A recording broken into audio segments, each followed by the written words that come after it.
all time, you're gonna find like The Wizard of Oz. Like they're like, what's the scariest movie of all time? And they're like Dracula from like 1931. It's like, no, it's not. Like it's not the scariest movie of all time. Yeah, Like the Dracula. best horror movie ever. Like Nosferatu. I was like, Nosferatu's good. It's a fucking German silent film. It's We tried to go back and watch Mary Shelley's Frankenstein the other day. Have you guys seen that movie? yeah with Never, Robert De Niro. actually. Oh my goodness. Yeah. So one, Bob De Niro is the Frankenstein monster. I was like, wait, what?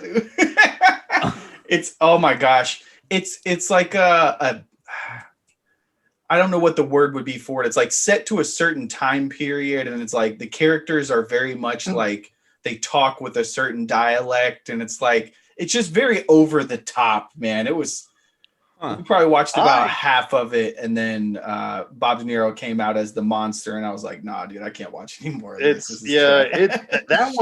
That one's up there. Like, I mean, that one's a little, or out there is what I'm saying. That one's a little out. But the old school one is not that bad though. But I mean, I was looking into. There's so many different categories of scary movies. So I just wanted to, the idea came to me just to do like a Halloween special. I've always loved Halloween. It's probably my favorite holiday. Might throw a couple other ones in there, but getting to dress up. I've always liked scary movies and zombie movies in particular. So my mind was racing on a lot of different subjects and lists and things of the sort. So wanted to bring in our expert, Steve Ledbetter, of course, here. And thank you, Steve, for coming on here. Anytime. But yeah, just gearing up for Halloween. I'm excited about it. And I have been watching nothing but scary movies over the past couple weeks. I feel like quarantine has only really like injected steroids into our ability to sit there and binge on movies and TV shows. So I got a lot of things that I have written down to talk about. I want to hear what you guys are doing to celebrate Halloween and everything. But this will be a very open kind of deal, not like a strict top 5 list like we did with the football movies, at least from my perspective. I got you. Welcome, Steve. How are you? I'm so happy to be here. I'm doing great. Welcome. Doing very, very good. Excited for Halloween. Gearing up for Halloween. Looks like it's going to go off without a hitch. Saturday, they're going to trick or treat. It sounds like it's going to go. Thinking about, we're not going to be here on that day, my wife and I, but we are going. I discussed the idea of leaving candy out for the kids, and with quarantine and stuff like that, we don't know if it's a good idea, but I'm going to do it anyway. Like, I'm going to leave out I'm going to leave out some candy. I don't know what the rules are on that. I don't know if they want you to or not, but yeah, I agree. Instead of candy, I'm just gonna lay out a bunch of absentee ballots this year. So yeah, there you go. Step right up, a young man. Get your absentee ballot. There you go. Yeah. Don't worry, they're gonna throw them in the trash anyway.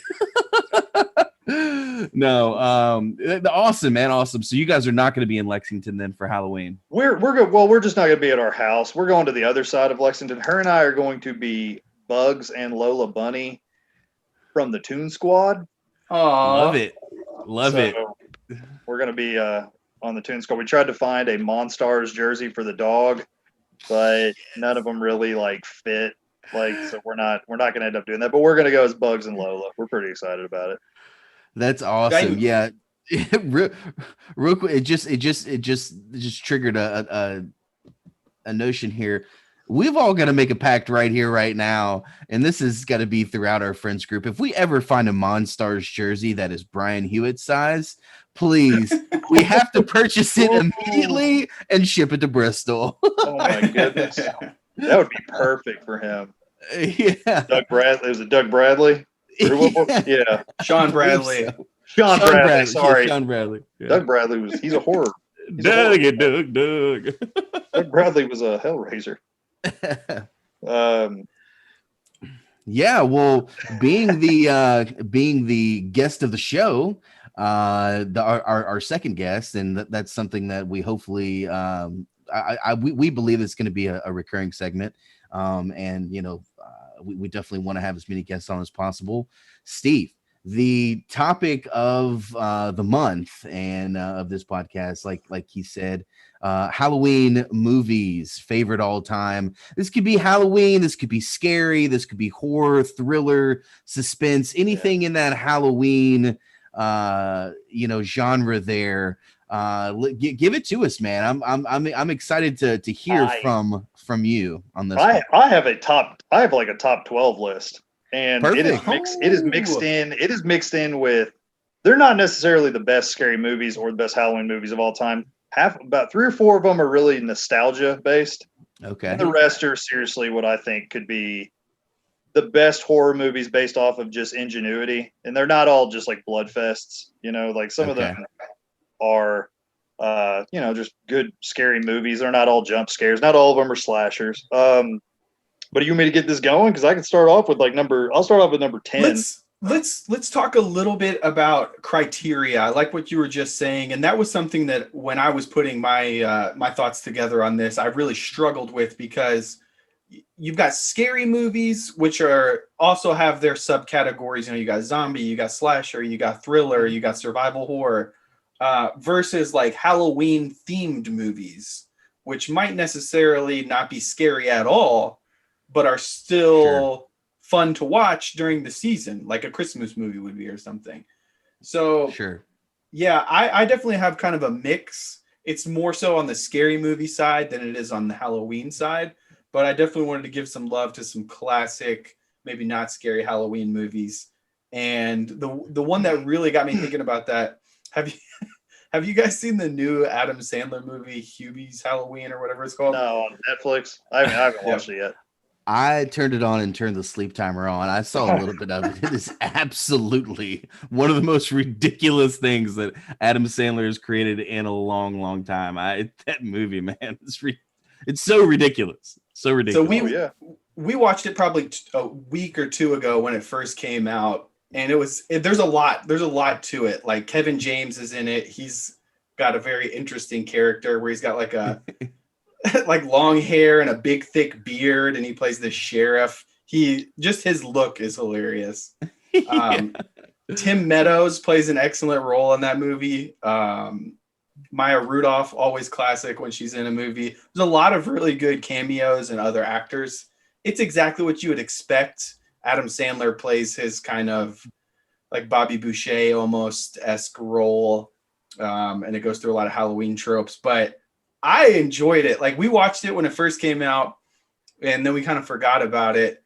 And then we've been watching a lot of scary movies. So we watched Scary Movie 5 on Netflix to kind of mix things up a little bit.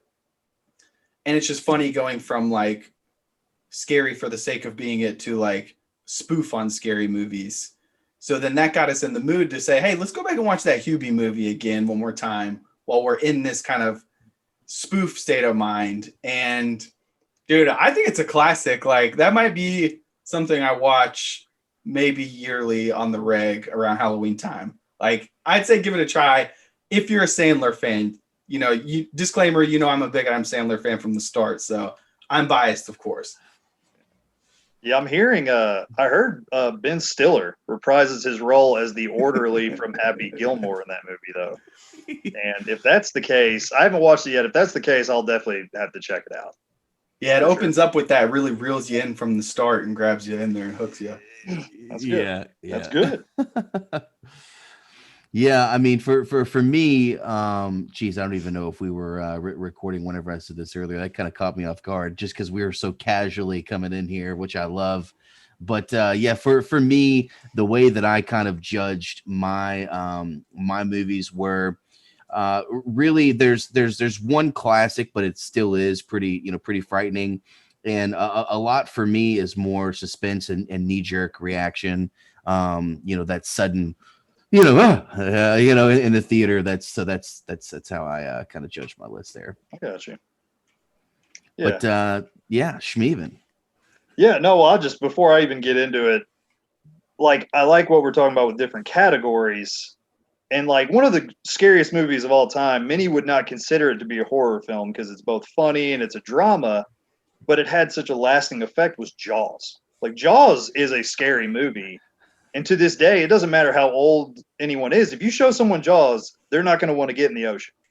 They're not going to want to get in the bathtub. You know, they're not going to want to go to the, you know, it's just the way it is. That movie scared the crap out of anyone who sees it. It psychologically invades, but no, most people don't consider it to be a scary movie. They consider it more of an action film, but it's definitely, you know, it's not a scary movie until you're in the ocean and then you start thinking about that movie, and suddenly it is it's like the scariest thing you can imagine. But yeah, I was going to throw Jaws. Yeah, I wanted no, to make sure I'm to throw totally- Jaws in there. I'm totally with you on that, Steve. That came up in my thinking too.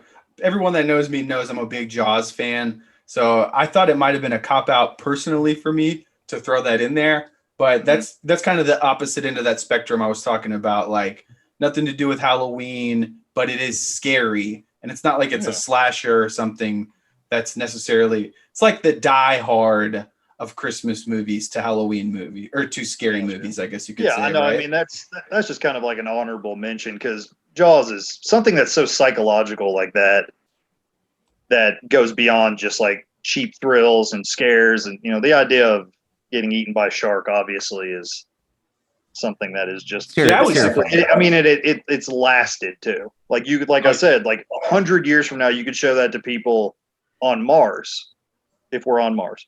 And they'd be like, no, I'm not ever going into it. They're like, I'm not ever going into an Earth ocean ever because they watched that movie.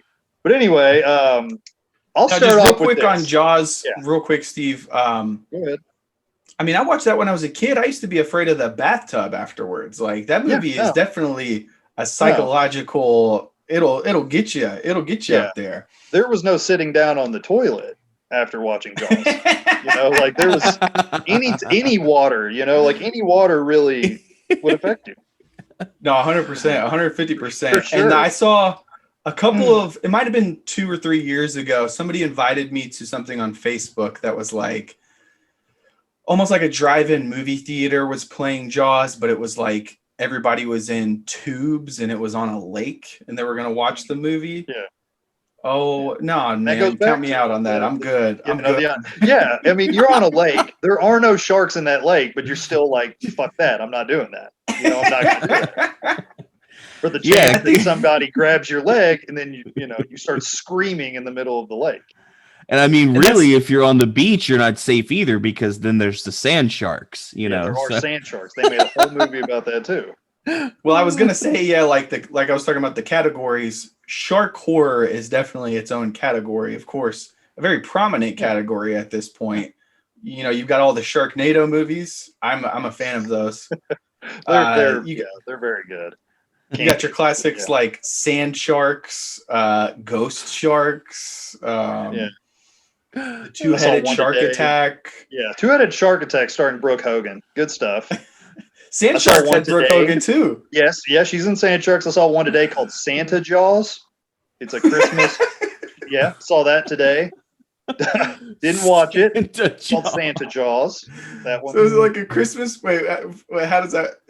I don't know. I think a Christmas themed shark movie. Like, I imagine it's very low budget. I imagine it's by like the Asylum Productions, those same guys that did Two-Headed and Three-Headed and whatever, Five-Headed Shark Attack, I believe they went up to. Rob Van Dam was in Three-Headed Shark Attack, the wrestler. Rob Van Dam, I love it. You remember what was it, Megalodon versus they have a giant squid or a giant octopus or something fight it? Like, what was that? They had what was it called? It was like Sharktopus. They had one called Sharktopus, and it was a half shark. Now, his front half was a shark, but behind his dorsal fin, he was like a squid. Or an octopus, yeah. He had the little tentacles. He could grab stuff. He was more versatile than your normal. Somebody sat down and wrote that script. They sat down, wrote that, and then pitched it to some people, and they said, and someone greenlit it. Someone said, "This is brilliant." You know. Oh, that's a go. Yeah, we gotta make this. That's called dropping acid at Joshua Tree. That's what that's called. Yeah, that's something's going on there. Hey, one of the good shark movies. Well, we watched Shark Night the other day. That's not a bad movie. That's a I good like movie. Piranha a little more. I think both pretty similar. Oh, I just forgot. What was I going to? Oh, Deep Blue Sea. That's a classic. Yeah. Very. See, a lot of people would say, "Oh, it's not a horror movie. That's an action film," and it's like, well, it's both. If it does anything that can prey on your fear, which is the idea of being eaten by a shark, everyone has that fear. Then yeah, I mean, it definitely counts as a horror film. Definitely. So definitely good.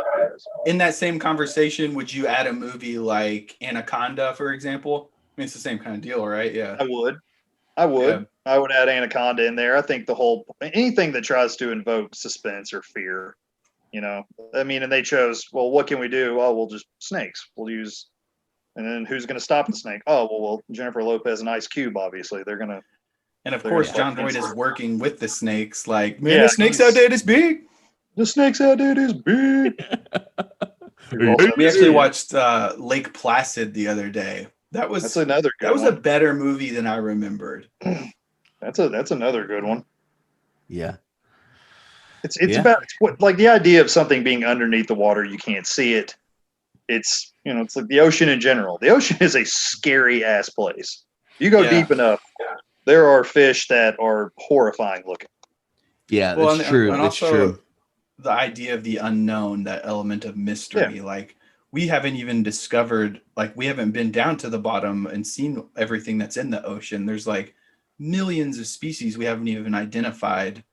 So like what could be down there? Like obviously, your mind is going to blow it into something bigger, and that's the whole thing. Like that whole mystery aspect, like, yeah, definitely one of the key elements of a good scary movie. And one of the reasons why I'm so afraid of the ocean and deep water, like, yeah, I don't mess with the ocean. Some of the other good elements that go into scary movies that I kind of like, if you're creating a top 10 list, let's say you've got, a mix of these are going to get you to a good spot. I think humor is an essential element to a good scary movie. And obviously that spoof end goes to one side of the spectrum, but there's also like, if you're going to do something suspenseful and keeping people on the edge, it's great to break the tension with a nice quick moment of humor. So it doesn't have to be slapstick or slap you in the face or anything. Just, a good one-liner here and there can really go a long way. So one-liners, humor, all that kind of stuff. In certain genres, like goriness, like level of quality to the effects that they use around those type of like death scenes, as well as like how much, like some movies you watch and then like the main guy gets surrounded by zombies and then it just cuts to another scene because you assume that he got eaten by the crowd was surrounded, versus some it's like one-upsmanship almost, trying to make like the grossest, most crazy kill scenes you can possibly do. So I think that plays a big part for me, at least in my enjoyment. Is like, I don't enjoy movies as much where it cuts away. I like to see creativity in the kill scenes and the gore and stuff like that. Always been one of my favorite things, but kind of balancing the humor with that, it's a key balance that's crucial two elements of the horror genre, I think. Absolutely. Also, always got to add a little bit of sex appeal. That's fun. Suspenseful parts. Juan, that sounds like you're more of the jump horror kind of guy. Do I have that right? Jump scares. Yeah. Just because I mean, there are so many movies that are scary movies that they just don't really do it for me. They don't really frighten me at all. So yeah, like most of mine are more like that. Yeah, just more shocking. More of a shock value. Like I said, those kind of when you're in the theater, everyone's those sudden moments. That's kind of like what I enjoy. I enjoy movies that do that to me. Yeah, and I've also got the worst movie probably of all time, but definitely the worst scary movie of all time in my list to go over briefly. Yeah, I don't want to shed too much light on it because it's so bad, and Like, I can't believe this actor even starred in this ever. Like, when he was reading the script, he must have been tripping acid at Joshua Tree because the script is so terrible. Anyway, yeah.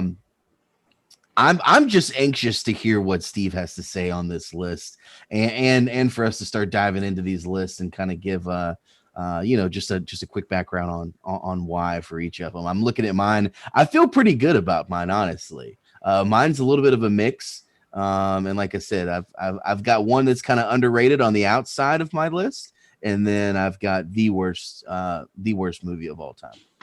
Worst movie of all time. I like that.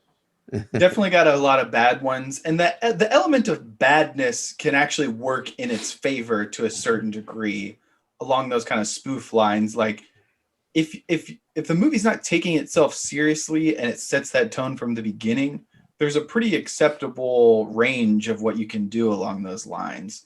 But sometimes there's a tipping point where it's just like, okay, never mind, this is just a trash movie and it's garbage and I just wasted, an hour and a half of my life. Yes. But the other two things I really want to touch on real quick before we dive in. Speaking of hour and a half, I think length it falls into the equation.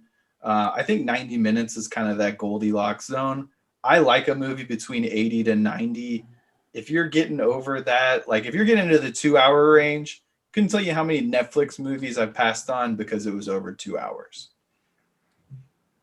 Yeah, I think it really just depends on how in depth they go and how many layers each character has. If it's a pretty cut and dry script and there's not that many characters, but anything like I'm a huge fan of like ensemble cast. So all of those movies are usually 2 hours minimum. But yeah, I mean for something like this. Well, let's see, for instance, the worst movie of all time that I have up here. It's an hour and 42, so it's a little bit over your criteria there. But yeah, hour and a half. I don't know. I'm kind of back and forth on it. I guess if they get right to it, hour and a half is pretty solid for me. Yeah. And then the last thing I've got here is just defining the hero and the villain, or the good guy versus the bad guy. And some movies I really like just because of their ability to kind of flip the dynamic on its head. So, you obviously in like the slasher genre, you've got a lot of great killers who are essentially why people go to see the movies. So it's like people come to see the bad guy in these instances. So I think that dynamic of who are you rooting for? Who are you rooting against? Is the bad guy necessarily who you think? Like, for example, like The Walking Dead, the TV series, you would think that the zombies are the bad guys, but they're not. It's mostly other. Like in season 1, it's clearly the zombies. But by the 5th season, they're just a part of the setting. And it's really about the confrontations between the rival groups. Mm-hmm. So I think that just that back and forth, who are you rooting for? Where do your allegiances lie throughout the course of the movie? There's a dynamic in there that can really set movies apart. But that's all I've got on my elements. So just kind of giving a little ammo as to why we're, where we're coming from here. But I think the best way to start this bad boy off is let's let our guest of honor here, Steve, roll through his list. And then Juan, just let us know if you have any duplicates and we'll give our reactions and take it from there, Steve. I will say before I start that the element, what you talking about, like the antagonist and protagonist, like who's the good guy, who's the bad guy, like years ago, maybe 20 years ago, it's like they came out with a movie and they're like, well, it's about a guy who kills people on a spaceship. And it's like, well, maybe I'll pass on that. And then they were like, it's Jason Voorhees. And I'm like, oh, yeah, I'm in. They came out with Jason X. It's like, oh, yeah, I'm in. Because it's Jason Voorhees killing people in space. And it's, you got to go see that. Jason X is a classic. I think I saw it twice when it came out. Anyway, I'll kick this I think off. I might have been in the theaters with you when we saw that. That's an underrated movie for sure. You were there for one of them. I might have gone to see it with my brother one time, and then with you probably the first time, you and Kevin, your brother. It hits on some of those the great death scenes in that movie. Like they're in Oh, this yeah. simulation, and they're at like I think they're at Camp Crystal Lake, like camping, like fake, like hologram style, and he like zips his girl up in a sleeping bag and starts like beating her against a tree like she's like a sack of potatoes or something. Yeah. Like, No, well, he oh did that man, in an earlier movie, and so yeah, he steps into that simulation room. They do the Camp Crystal Lake thing. There's two girls smoking pot in sleeping bags, so he zips both of them up and he starts hitting one with the other because Jason is insane. It's just and see that's comedic. When you see it, you know that they're holograms, so it's not nearly as scary, and it's kind of funny watching it happen. It's hilarious. And the weed thing is funny because in a lot of movies you'll see them play that one way or the other, like, oh, the kids pulled out a bag of weed on their road trip, so they're justified in getting murdered by the Texas Chainsaw guy, or like or like in Cabin in the Woods, which is one of my favorites. The stoner guy ends up like ruining the day, but also kind of being like the unsung hero. And at the very end, he's one of the last ones standing. So yeah, another opportunity for the makers of the film to kind of add their commentary on there. Sorry, Steve, continue with. Oh, you're good, man. You're good. Number 10, I'll start off with this. This was the movie that when I was growing up, I was scared to death of scary movies. Like I couldn't watch them. You know, like I remember your mom, Keith, this is a story I had to make a note of. You remember your mother told the story of when you were young, you watched the movie Pumpkinhead. And in response, you took a golf club to the TV. Like you were, you tried to like hit the TV with like a 3-wood or something. Oh my god!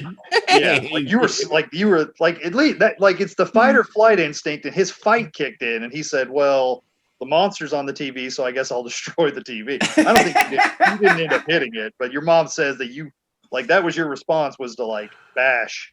I think I got it once or twice. I was like 4 years old, so I didn't have a lot of strength behind the swings there. But yeah, I might have tagged it once or twice. Yeah, I had to remind myself of that. But this was a movie that Keith, you and I watched a lot. You had this on VHS, and it kind of helped me get into scary movies because it was funny, and it had a character in it that I was scared to death of growing up, and it's Child's Play 2. Child's Play 2 was a movie. The sequel, not the original, but the sequel. We watched that probably every day for a month. And I was scared to death, but because I was with a group, I was watching it with you guys. And then it kind of helped me get into scary movies.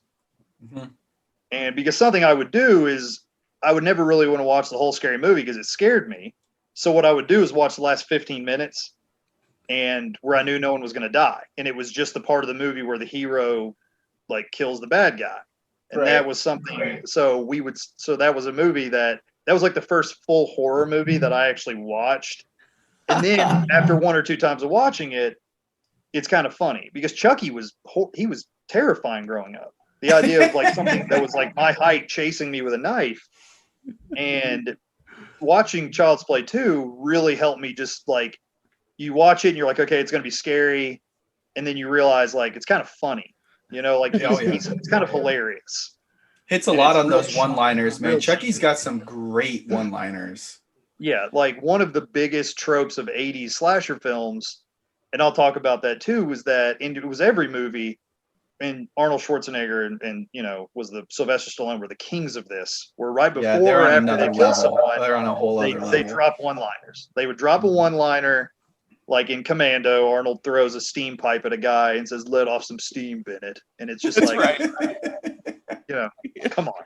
But yeah, Child's Play 2 was a movie that kind of really got me into horror because it kind of, it was, you know, facing your fear head on.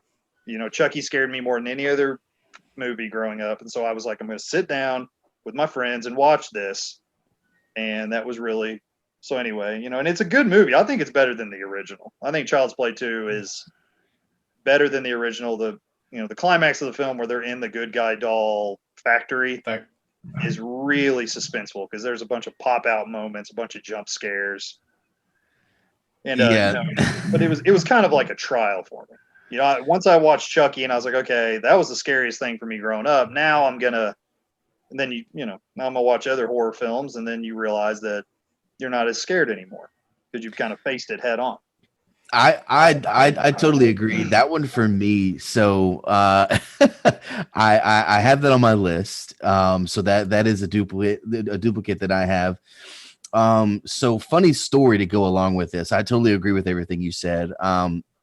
For me growing up as well, we were so young, so just getting through that, and the first one and the second one was just pretty tough as a young kid. And it's funny because I used to always try to like talk my siblings and like my father into the fact that like I was like old enough and mature enough, to handle it. And then I'd watch the first 30 or 40 minutes, and then I'd make some excuse to like leave the living room to like go to my room, like, oh, I think I got homework or something, I think I left the easy bake oven on. I'll be right back.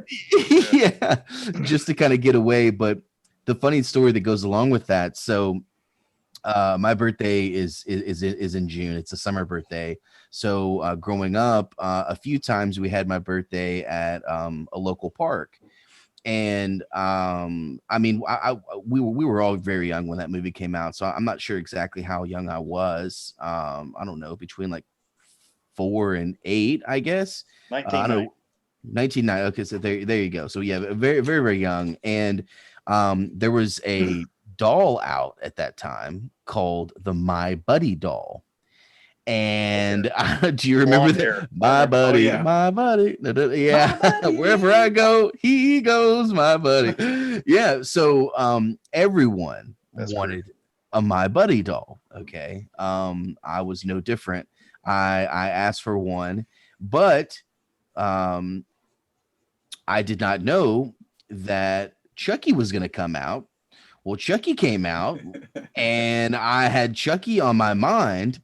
And there's this home video, and this is one of those things, like there's so many home videos I would love to get converted to DVD and so on, and MP4s or whatever. This is one that like this is a must have moment for me, like in my childhood.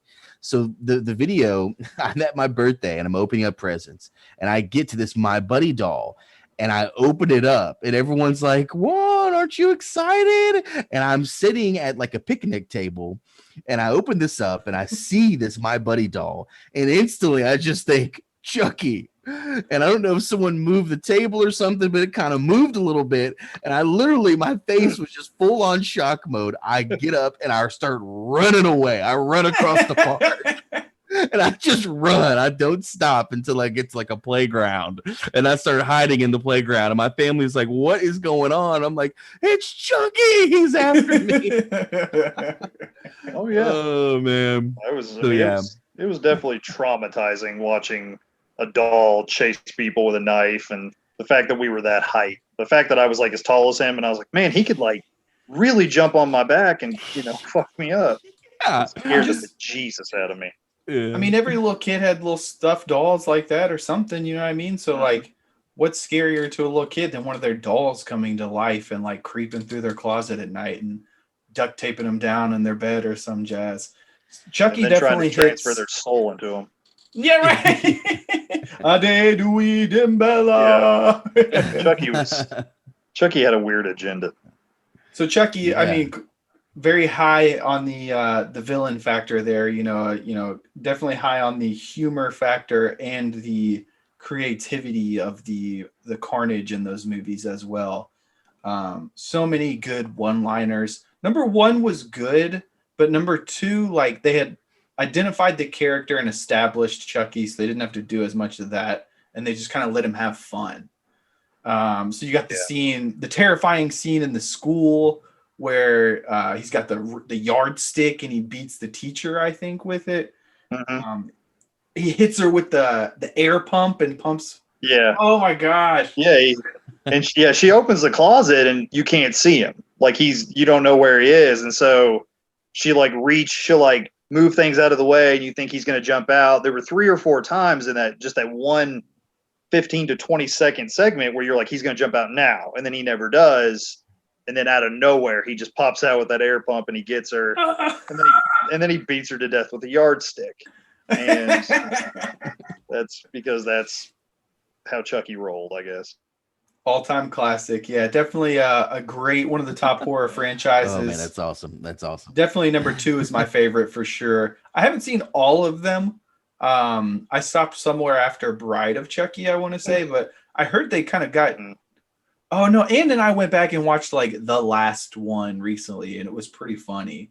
They're just like completely off the humor spoof spectrum by the end of the series. Yeah. Yeah. They came out with a new one a couple of years ago.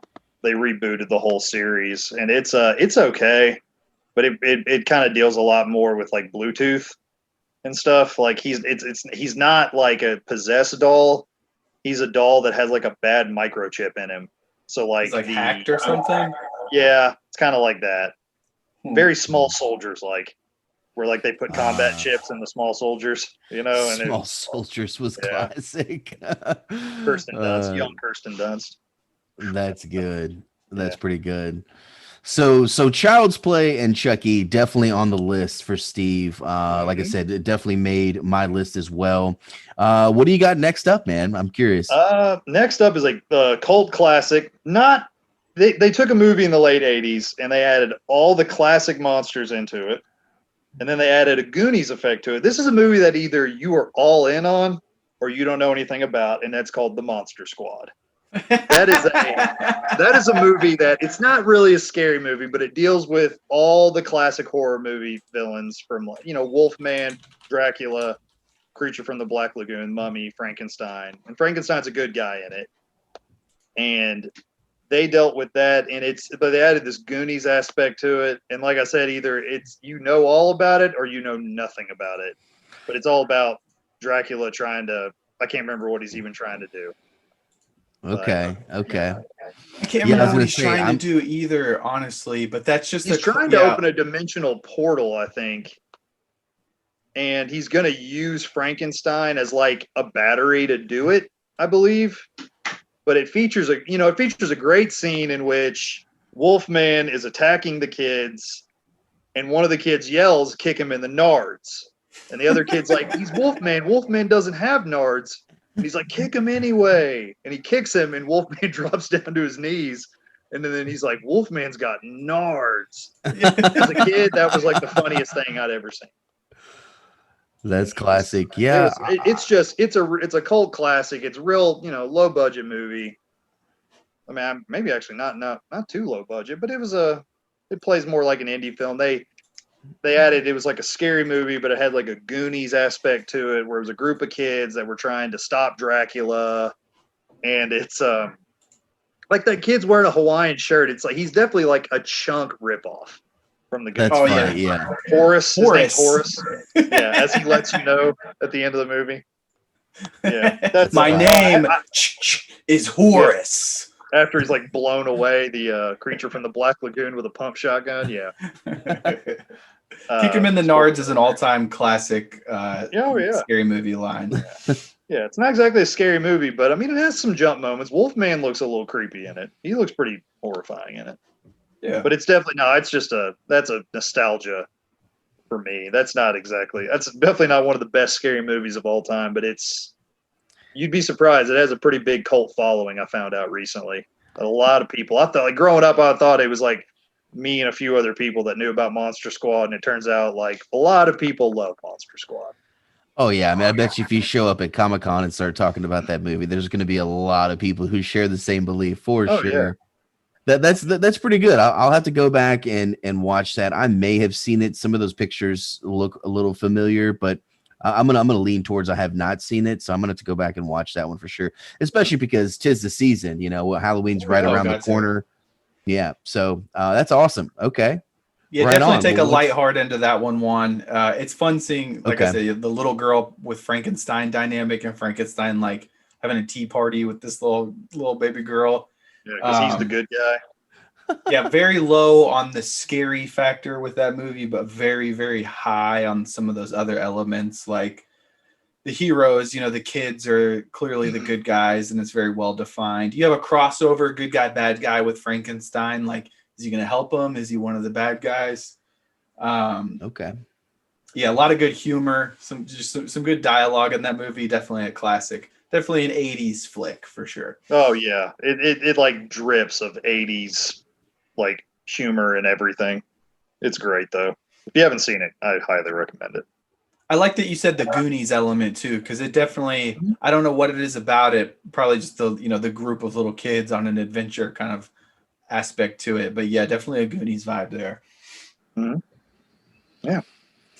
That's awesome. Well, what do you got next on the list there? Number 8, coming in at number 8 is a classic, 1980s, The Shining. The Shining is all sorts of messed up, and watching and no, it's like it's one thing to watch a character who starts out. You're talking about protagonist, antagonist, good guy, bad guy. He starts out as kind of like the father, and it's a movie that really follows a writer's complete descent into madness. And the actor they chose to play it is Jack Nicholson, who goes from being, happy Jack to just, the faces he can make and the way he says his lines. And it just all the other creepy stuff, all the ghosts, the little, when Danny's going on his tricycle through the hallway and he sees the twins and they're like, come play with us. And then it flashes.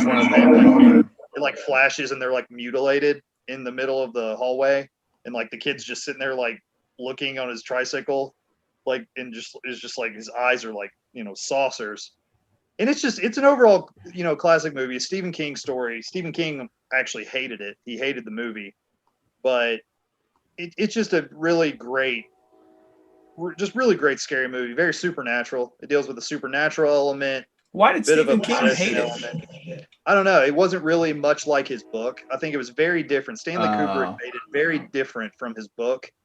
And so Stephen King didn't necessarily, I think, like the direction it took.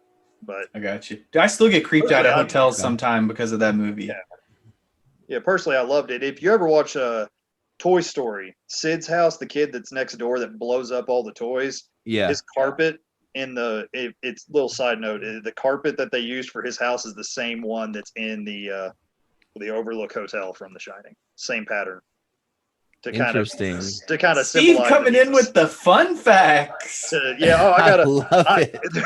I have an endless library of useless knowledge, just to kind of symbolize that Sid was a psycho. I love it. That was a classic. Did you know? Featuring Steve. Oh, I got a few of those. Got a few of those. I want to say that's one of my mom's favorite movies, and she showed it to me at a young age. But yeah, so many memorable lines from that movie. All work and no play makes Jack a dull boy. That was so crazy when she finds the stack. So he's been sitting there for months typing at this typewriter trying to complete his novel. And the wife, she also played Olive Oil in the old school Popeye movie. She finds this big stack of papers that he's been typing, and he's literally typed out that same thing over and over and over for like hundreds of pages. All work and no play makes Jack a dull boy. So it's like one of those iconic moments where it's just like, holy shit, this guy is like, he's off the deep end right now. Oh yeah, she's like waving the bat at him, and he's like, I don't want to hurt you. Yeah, he's like, I don't want to hurt you. I just want to bash your fucking brains in. And it's just like, whoa, like this guy. And it's Jack Nicholson who does his he is the Joker, his big Joker smile and the way he delivers his lines. And it's an all around really creepy movie. And if you watch it people don't think The Shining's scary until they watch it by themselves, and they're like, okay, you'd be calling somebody. Yeah, they're like wah wah wah wee wah. Yeah, exactly. You got the red rum. That's a classic. Here's Johnny when he breaks through the door. That's up there with like, I think we're gonna need a bigger boat, like all time classic movie lines right there. Like, 100% in that classic category. And it's got a good rise and fall. It's definitely a slow burn ultimately, but I like how the killer gets it in the end. Like he freezes to death. So it's like, good. Like, how dare you do that to your wife and kid? Like, fuck you, freeze to death. No, he gets it. He gets his in the end. And then he's a part of the painting. They have like a painting of like like the big party they had in the ballroom, and like Jack Nicholson is in the painting at the end of the movie, and now you're like, what's going on? You don't know what happened. Like he's a part of the hotel now. It's like just a bit creepy. It has so many creepy elements. I'm also just going to plaster out a disclaimer for spoiler alerts for the rest of the conversation here, because sorry, I'm about to spoil everything. I'm sorry, it's happening. So if you don't like that, you might as well turn off. Like, I'm sorry. I'll try to hold back on it, but yeah, that definitely we're definitely, because you have to kind of talk about that. There's certain elements, like you talk about him dying in the end. And it's important to like the closure that comes with watching a movie like that. Luckily, I believe most of the movies that we're going to go over today have been it's been a long time since they've been released. Yeah, right.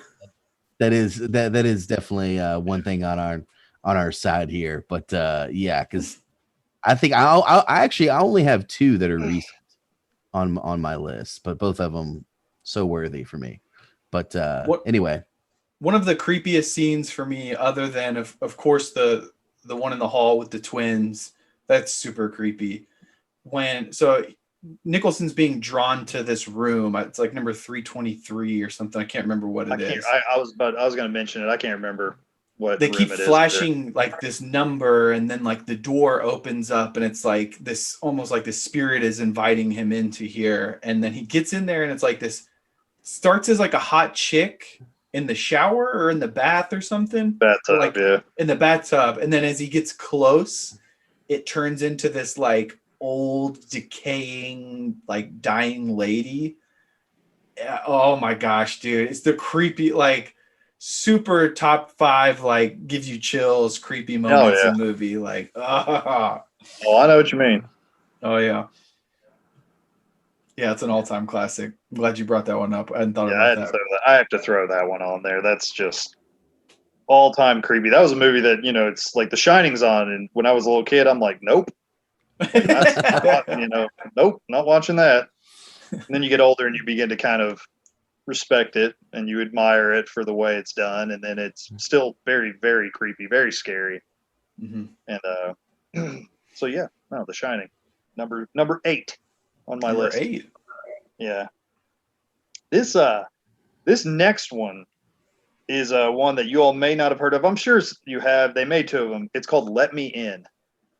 And they made the foreign version is called Let the Right One In.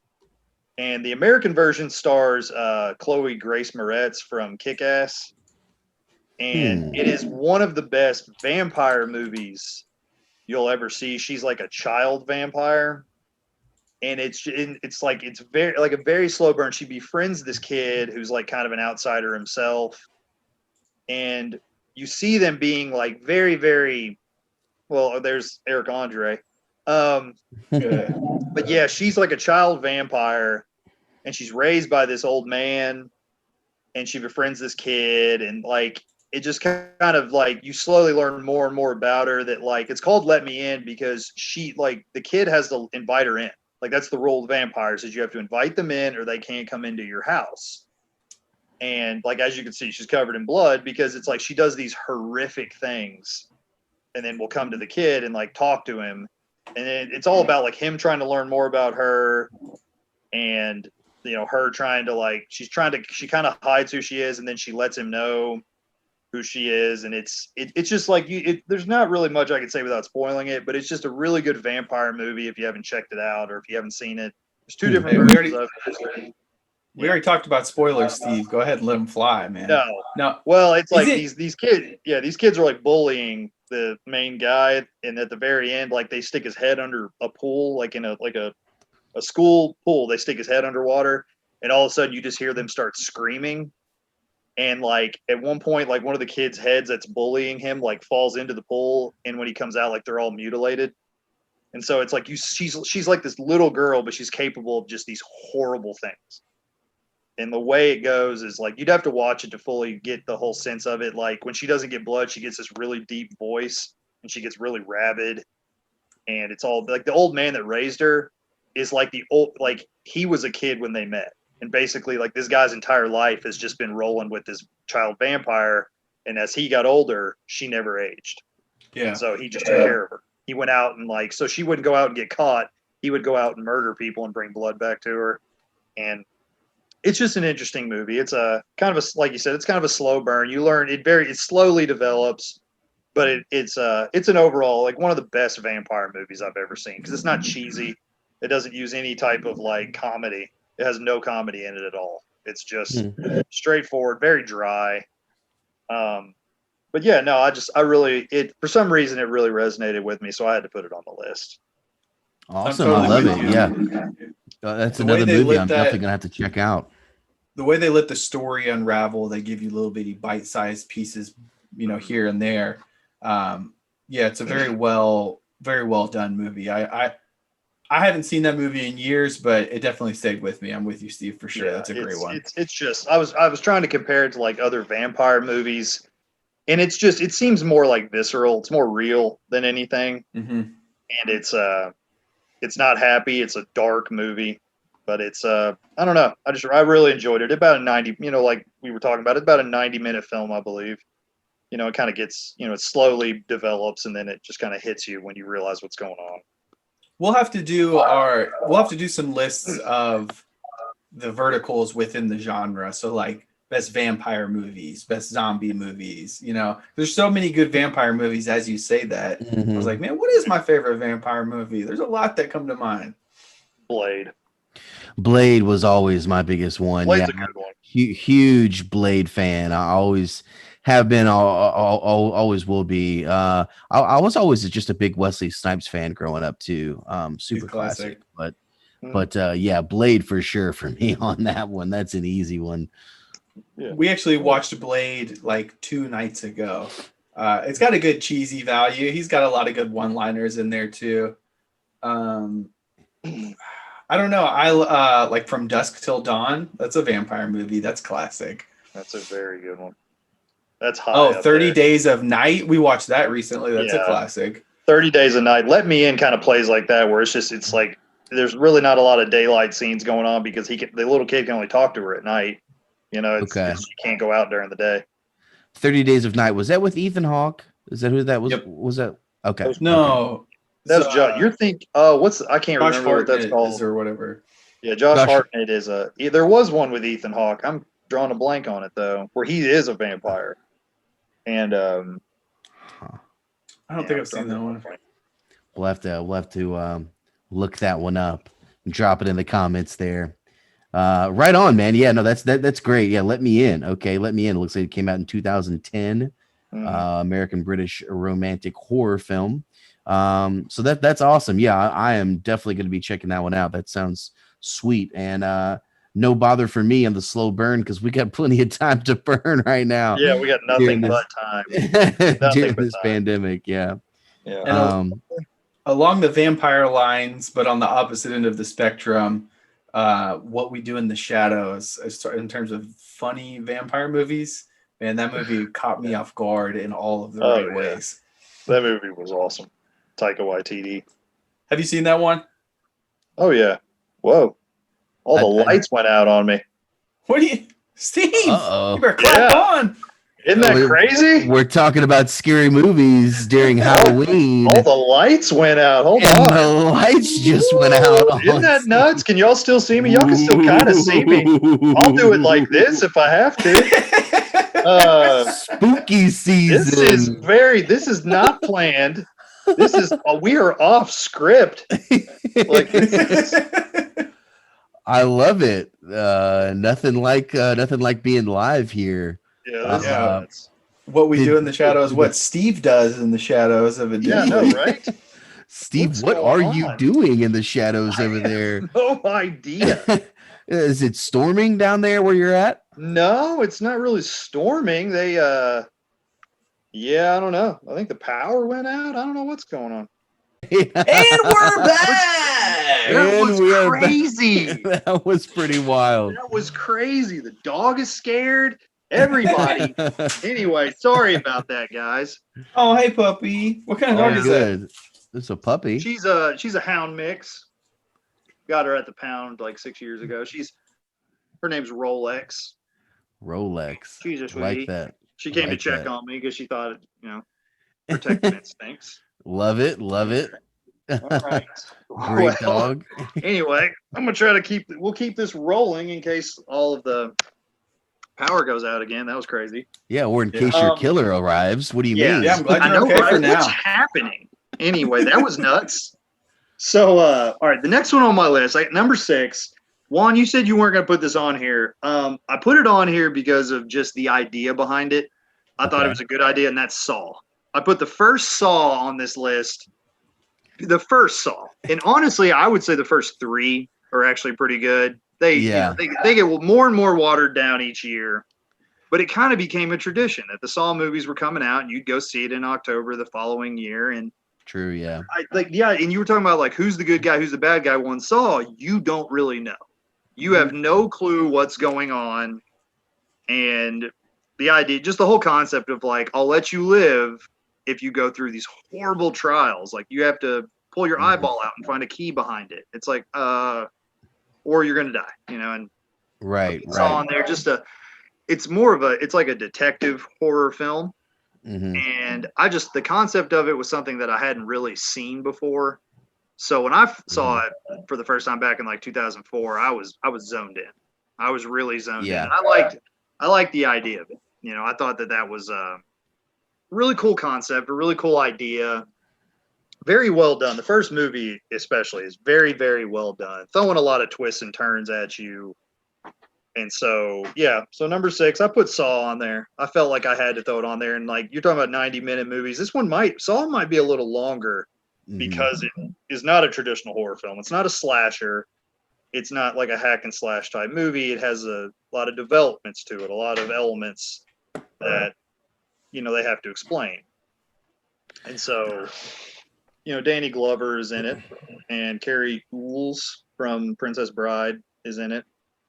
And I just thought that it's the idea of traps and stuff like that. And I mean, it's bloody, and it has a certain level of blood. There's particularly like a shotgun scene where a guy hits a tripwire and there's 3 shotguns above his head. That is very gruesome, but it kind of plays out with the story. It has a point. Nothing is really wasted in that movie, in my opinion. The first one. Like nothing's really wasted. Every scene, very early on, they kind of set the rhetoric that it's like you need to watch and pay attention to every detail, every little thing going on, or you're going to get lost or you're going to get surprised.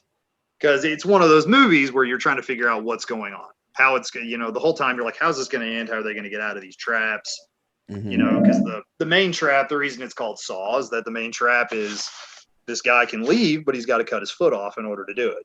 And it's him and another guy in a bathroom. Very, very, very gruesome. Definitely. Yeah, no, I listen, I love Saw and the series, the whole idea behind it. And Saw also actually inspired one of my favorite movies. It was released around February of 2005 called Monkey Wrench. And I thought you were going to go there. I tell you what, if you're looking up the movie Monkey Wrench right now, it is nowhere to be found. It does not exist. It does not exist anymore. It was so frightening and so hilarious, equal parts, that it actually had to be destroyed and never released to theater. But I absolutely love Saw, as well, and totally agree. I definitely love the fact that you do have to pay attention from start to finish. Everything ties together. And just so many gruesome parts. It's definitely a knee-jerker, and there are some suspenseful moments in there. Definitely some suspenseful moments in Saw and the series in general. Saw is a big one. Gosh, they really makes me want to go back and watch the original one, because they get really creative as the series goes on, as far as the death scenes go, and what each character faces, and kind of the backstory on each character. So, whoa, hey, we're going out again. I think she just turned the light off. I think my wife is messing. She's messing with me now. Saw definitely does a good job of the creativity element, the gore, the horror side of it. And I'm not sure if it was necessarily the first one, but it kind of ushered in the era of the really gruesome, also kind of combining like a whodunit kind of aspect to it, to the style of horror movies. A couple of things that jumped out in my mind. Obviously, number 1 was amazing. 2 was all right. I think 3 was the one where they all had the numbers on their necks, and the guy at the end like tries to like bypass everyone and just ends up cutting the number out of the back of his neck. That's number 2. That was so gross. That's number 2. Yeah. That's the one where the chick gets thrown in the pit with all the like needles in it. Oh. One of the most uncomfortable scenes. She gets thrown into a pit of used syringes, used needles, to try to grab a key that's like somewhere in this pit. So she's having to like it's a ball pit, except they're syringes, needles. And so like as she's swiping her hand across it, she's coming up and there's like needles sticking out of it. It's very uncomfortable to watch. Very, very, very uncomfortable. But it's a movie that kind of asks its viewer, how far would you go to stay alive? If you were put in this situation and it was like you have to solve a riddle, or I know it's in Saw 2 at the very beginning, there's like a Venus flytrap on this guy's neck and he has a key in the back of his eyeball. And he has a scalpel and he has to cut the eyeball out, grab the key, and then he can unhook this machine and take it off. And he doesn't even attempt it. He just sits there and screams because it's, who could really, the courage to do something like that. The inner, the inner struggle of could you imagine trying to, they give you a scalpel, cut your eyeball out? It's like, no, so I'm not messing with my eyeballs. No. I mean, the idea of okay, here's a rusty handsaw. You can go because your foot is handcuffed to this pipe, but you can go, but you're going to have to cut your foot off in order to do it. It's like, would you be able to do that? Right. Have the inner strength and the mentality, to go through that in order to survive. There was that movie, 187 Hours with James Franco, based on a true story, where in order to survive, the guy had to cut his arm off. And he did it, and that's just the idea. It's uncomfortable, really. He did that with a rusty pocket knife too, though, right? Mm-hmm. Oh yeah, no, that guy didn't have a handsaw. He had a pocket knife or something similar to it. We watched a movie the other day on Netflix. I can't remember what it was called. It wasn't Truth or Dare, but it was similar to that, where this rich family is assembling all these guests. And the guests all have a loved one that has the main lady has a son that needs a bone marrow transplant or something like that, but they can't afford it. So they get to play this game with this rich family, and then whoever wins gets their stuff paid for. Steve, do you know what I'm talking about? Yeah, it had Brittany Snow in it. And it had what's his name? From Trailer Park Boys. Had the guy from Trailer Park Boys, yeah. Oh, what is his name? What is it called? What's that movie called? It's killing me. I'm gonna have to look it up. It's called Would You Rather. Would You Rather? Yes. Yeah. It gives them it's called Would You Rather is what it is. And it has a guy who plays, I can't remember his name in Trailer Park Boys, but he's not Randy. It's Ricky. Yeah, it's not Julian. Ricky. Yeah. He plays Ricky in Trailer Park Boys. He's one of the people. And her brother, I think she's there. Brittany Snow's character is there because of her brother. Her brother needs something done, maybe a procedure. And so it's if she wins, I think he has cancer. And then, spoiler alert, because this was my favorite part of the movie. I enjoyed that movie. And the things that each round, the things get more aggressive that they are asked for. So one round, it's would you rather whip the person to the left of you with this African whipping stick, or 3 times, or take this ice pick and stab the person to the right of you in the leg with the ice pick? So it's I like that element of putting the decisions in the protagonist's hands, because it kind of, it gives you a look at humanity and what people are willing to justify. There's a lot of greater commentary going on there. Is Sasha Grey in this film? Yes. Sasha Grey is in that film. That is great. That is great. I'm looking up some of the images. I'm like, wait a minute. Is that Sasha Grey? Yeah, Sasha Grey, the actress. I still haven't forgiven her for what she did to Vince Chase, but anyway, yeah, her role on Entourage was diabolical. Yeah. Anyway, sorry, not to interrupt there, but yeah, I don't know if I remember this. Yet again, another scary movie that I'm gonna have to go back and watch. And I don't have much time in between now and Halloween. So it's awesome. It's an interesting movie because at the beginning, you know, the main character and her brother, like, they don't have their parents, so she kind of takes care of him. And he feels bad that he's like forcing her to not be able to live her life because she takes care of him while he's sick. So like she fakes that she's going out with some friends when really she's going to this dinner party to try to help him. So he feels bad for being like this dead weight in her life. So she goes through this whole process and ends up winning the game so that she gets like all this money and they're going to pay for his procedures and find like a donor for him. And then she gets home and he had felt so bad about being that in her life and had kind of given up, and he had overdosed and killed himself. Yeah. She goes through all this crazy stuff and gets home to rejoice with her brother, and he's dead. He's on the bed and she finds him OD'd. Yeah. And the movie ends that way. I like a good twist ending like that. Like that was a good movie. Yeah, no, this movie isn't on my list, but if you've seen the movie The Mist has one of the most like bittersweet endings you will ever see in any, and it's a horror movie, and the ending to that movie is cringeworthy. It's so awful. And that's another Stephen King one right there. Mm-hmm. Yeah.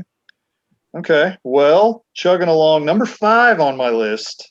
Getting to the top 5. Yeah, we're top 5 now. That was it went Child's Play, Monster Squad, Shining, Let Me In, and Saw. Are you giving these to us in an order here, Steve? Sorry, before you announce. Yeah, kind of. I mean, I'm giving it to you in like an order. It's okay, good. Just kind of, you know, like I went through it, and these top 5 are 5 movies that I really think are 5 of the best horror films. I'm not gonna say they're the 5 best, but they're 5 of the best. And this is the most recent one. Number 5, The Cabin in the Woods. The Cabin in the Woods is, you mentioned it earlier, the concept of that movie and how it plays out. It is for anyone who doesn't know, it is a modern take on ritual sacrifice. And it does it in the most like spectacularly like monster-filled way you can imagine. And I think the movie they delayed the release of it until after Thor had released because they were going to play off Chris Hemsworth's star power because Chris Hemsworth is in the movie. Yes, he is. But they let you in, and the way it works is that these 5 teenagers are led to a cabin, and they all fit a different type of teenager that you see in every horror movie. There's the jock. There's the fool, there's the whore, and then there's the scholar, and then of course everyone's favorite ritual sacrifice, the virgin. Mm-hmm. And there's these 5 people, and basically what it is there's the group of people that every year they sacrifice 5 teenagers to appease the old gods. There's these old angry like Greek style, like Titan gods that live underneath the earth. And if they don't sacrifice 5 people to them, they'll rise up and destroy Earth. And so it plays out in this way. It's one of the freshest and most original ideas I've ever seen in a horror film. And the way it plays out is just so great. You know, they make the teenagers go into a basement and there's different items in the basement. And based off of whatever item they pick up, that's what's going to kill them. It's like each item represents a monster. And this group, this organization that puts the ritual sacrifice together, they have a whole like list of monsters that they have jailed up in cells. And at one point they show the like chalkboard of all the monsters they have. And if you pause the movie, they are some of the most outrageous monsters. There's one called the molesting tree, which is obviously throwback to Evil Dead from 1981. There's like goblins, a merman, which one of the guys put together. The two guys that are the main that run this organization it's like Bradley Whitford, who played Eric and Billy Madison, and then Mr. Eric from Step Brothers. So they're like, it's very comedic, it's very funny, while at the same time being very, very scary. And it's a good idea. It was a great idea, this modern take on ritual sacrifice. And like you said, the fool is like the guy, he messes the whole thing up because he doesn't die in the turn that he's supposed to die in. And it just screws the whole thing up. And then they have to get the director of this organization to come down, and it's Sigourney Weaver. And she's not, she'll show up. She actually shows up in another movie I'm about to mention, but it's just a good idea. You'd have to watch it. I don't necessarily want to spoil all of it, but at one point if you pause the chalkboard scene with all the monsters that they have that they could release, there is one that's just called Kevin, and it's just called Kevin.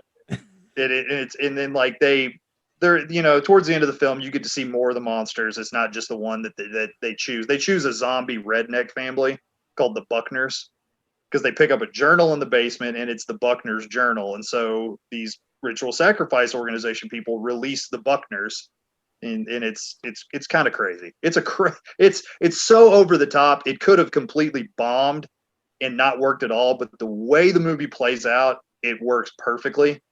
And it creates this just one of the more perfect horror films I've ever seen. It really does. I love it. Yeah, I'm a huge fan of that movie. Another one, geez, I'm gonna have to go back and watch that one just because I do remember it all, but it's just been quite some time since I've seen it.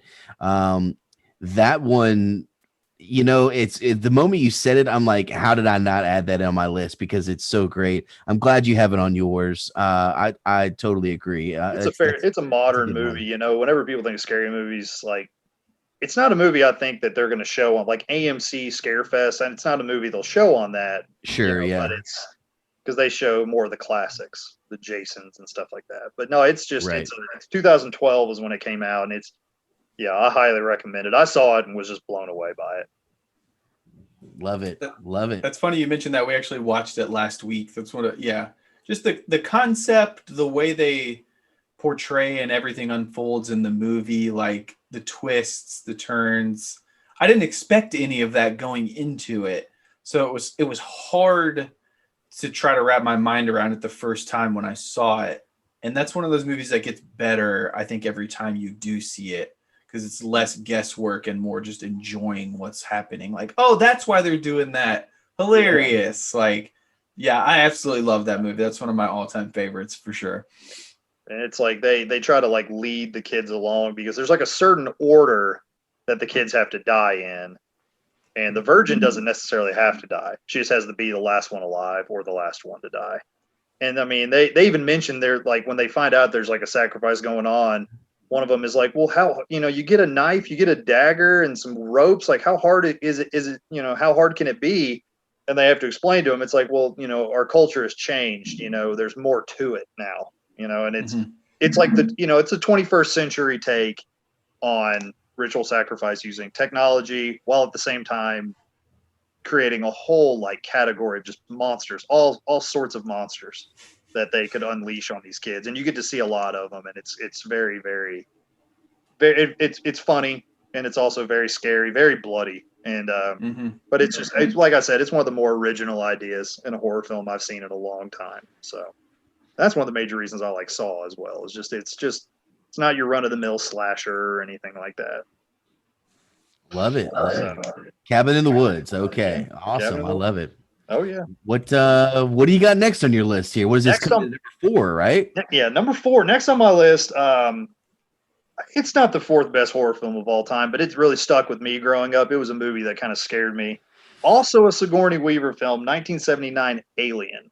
Movie Alien. Yes. The original. And it's like, you were talking about Rotten Tomatoes. If you look on Rotten Tomatoes, the sequel that was done by James Cameron, which is more of an action movie. It's got Marines and guns and shooting. I think that one's higher rated, but this one is definitely scarier because it's dark and it takes place in a spaceship, and it's very dark, and you don't see a lot of the alien, and it's like the form of the alien, it can blend in with the wall, like with the pipes and stuff, and so someone will walk by it, and then you'll see it kind of like turn its head, and it's just the way. There's a scene where the captain, played by I think it's Tom Skerritt, he plays Captain Dallas. He's in the pipes trying to find it, and so they can like track where he is, and then they can track where it is based off its movement, and then it starts like darting right at him, and it starts cutting all these corners, and they're like, it's coming at you, like it's right next to you, and he's like looking around, and he's like, I don't see it, and they're like, it's literally right next to you, and then he turns to the right, and it like leaps at him, and it's just it's terrifying, you know, it really is, and it features, you know, this, you know, one of the grossest scenes you'll ever see, really, where they've, you know, the alien, they open up an alien egg, and the face hugger jumps on a guy, and they get the face hugger off, and the guy wakes up and he's fine, and they go to dinner and they're having a nice old time, and then out of nowhere he starts convulsing, and the next thing you know, an alien literally rips its way out of his chest. And that's the alien they have to deal with. It's called the xenomorph. They deal with that for the rest of the movie. But the idea of something bursting its way through your rib cage, busting out of your chest back in 1979, I can imagine people were probably watching that like freaking out, being like, what the fuck just happened? Yeah, totally. It jumps out of his chest and it looks at him, and then it like skitters off. And it's you know, it's horrible. Yeah. So anyway, yeah, no, I threw that on there because it's not really in your face. It's not as action packed. It's like the alien kind of comes at him from the shadows. It's more silent than anything, and it's it just, you know, you see more and more of it, like its tongue that it can like punch through your head with, and it's just really gross. It's kind of bloody, but you know, it's a lot of people would classify it as sci-fi, but it's a sci-fi horror film for sure. Yeah, it's funny. I was actually talking to Keith about this recently. I went back and watched 1 through 3, and yeah, I absolutely have to agree there. Very, very terrifying. You know, more of a slow build, but yeah, absolutely love it. Huge fan of Alien. Oh yeah, definitely one of the all-time classic protagonists as well. Like the alien character is like ingrained in science fiction folklore, like one of the all-time most memorable. The scene where the alien pops out of his chest is like one of the most memorable horror scenes of all time. And I think it's an underrated genre, that sci-fi horror thriller genre. I think there's a lot of good outer space based scary movies, like Event Horizon. I don't know if you guys have seen that. That was super scary movie. But yeah, I like including that in this list for sure. Yeah, it's, you know, and it's like 8 years later, they did another sci-fi horror movie, but instead of using engineers on a ship, it's just the way Aliens presented is it's on this dark ship. It's wet. And this thing could literally be anywhere. It could be in the pipes. It could be right behind you and you wouldn't know. And then it's like 8 years later, they did Predator. But Predator, I mean, you could call it a horror movie if you want to. Same concept. It's a bunch of a group of people that get terrified by an alien, that get murdered, they get killed one by one. But the way that movie's presented, in the way it's not really a horror movie. Yeah, it's a really good point. It's a really good point. It's not. It's a similar concept. Alien literally hunting down people, but it's Schwarzenegger, and obviously there's some one-liners thrown in there, and it's a movie's Predator's just an all-time classic. You know, I wouldn't classify it as a horror movie. It's just action movie, and you know, it's a. But anyway, getting back on topic, number 3, top 3. We're into 3. Top 3. Okay, number 3. It's a slasher, but it turns the slasher genre on its head on purpose, and that is Scream. Scream in 1996. Nice. Yes. That movie. Yes. Wes Craven. Yes. A movie that is a slasher in itself, but it makes fun of slashers. Like, you know, Jamie Kennedy's character coming up with the concept of like the rules. You were talking about the rules. Like, they smoke pot in slasher movies, you're dead. He comes up with the rule. He's like, first off, you can't have sex, and everybody starts booing him. Yeah, boo. And he's like, no. He's like, Major, no. He's like, you can't have sex. The reason Jamie Lee Curtis makes it through all these movies is because she's a virgin. She's portrayed as a virgin. And he says, don't ever say you'll be right back, because you won't be back. I'm going to get a beer. And so it's like this. And the thing is, it's like the movie exists. So the movie Scream exists in a world where slashers are a thing. Like Friday the 13th and all of that exist. And yet it turns itself. It's a slasher like within a slasher, and it's it's done very well. It's done so well. It checks all the boxes as far as being just like a great horror movie. Yeah. Great slasher. And it's by the man himself, Wes Craven, who is a great horror director. And like I said, it checks every box. Neve Campbell, this perfect female heroine, like Sydney Prescott. Yeah, this female heroine. Childhood crush for sure. Oh yes, absolutely. And then she has a friend played by Rose McGowan, who's like the promiscuous girl, and and then there's smart guys, and I can't remember who the smart guy. Well, Jamie Kennedy is the smart guy. He's the scholar, but it's funny because his knowledge is centered around horror films and how to survive them, and so I don't know, everything about Scream. It hits on all levels. It really does, and I think it was. Yeah, I mean, it came out in '96, and I remember specifically, vividly, sitting in that movie theater watching that. I was 10 years old. I don't know how the hell did I get into that movie. Like, I mean, right. I can tell you, it was at a movie theater here in Lexington that was called South Park, and they didn't check IDs back then. And this was like a Friday night, so there's this place is a zoo. But I just remember sitting in there. They, like, my brothers and my sister, they popped me down in the middle of everybody, put the popcorn in my lap. So I just shut up and watched the movie. And then it's like little 10-year-old me is met by, the opening scene featuring Drew Barrymore and her boyfriend, who's tied to a chair, is ironically named Steve. So, oh yeah. Like, I'm having to deal with that as a 10-year-old. We're not 10 minutes into the movie, and I'm like, there's a guy named Steve who, systematically gets disemboweled like a minute after he's introduced. So Steve never stood a chance in that one. It was just, It's just an all around, but it's another.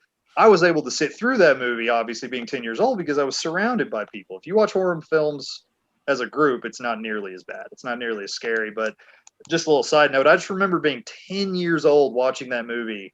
And like you said, Neve Campbell, she comes on screen and suddenly, you go from being a boy to a man instantly. Real quick. You start getting like, what love is finally. Yeah.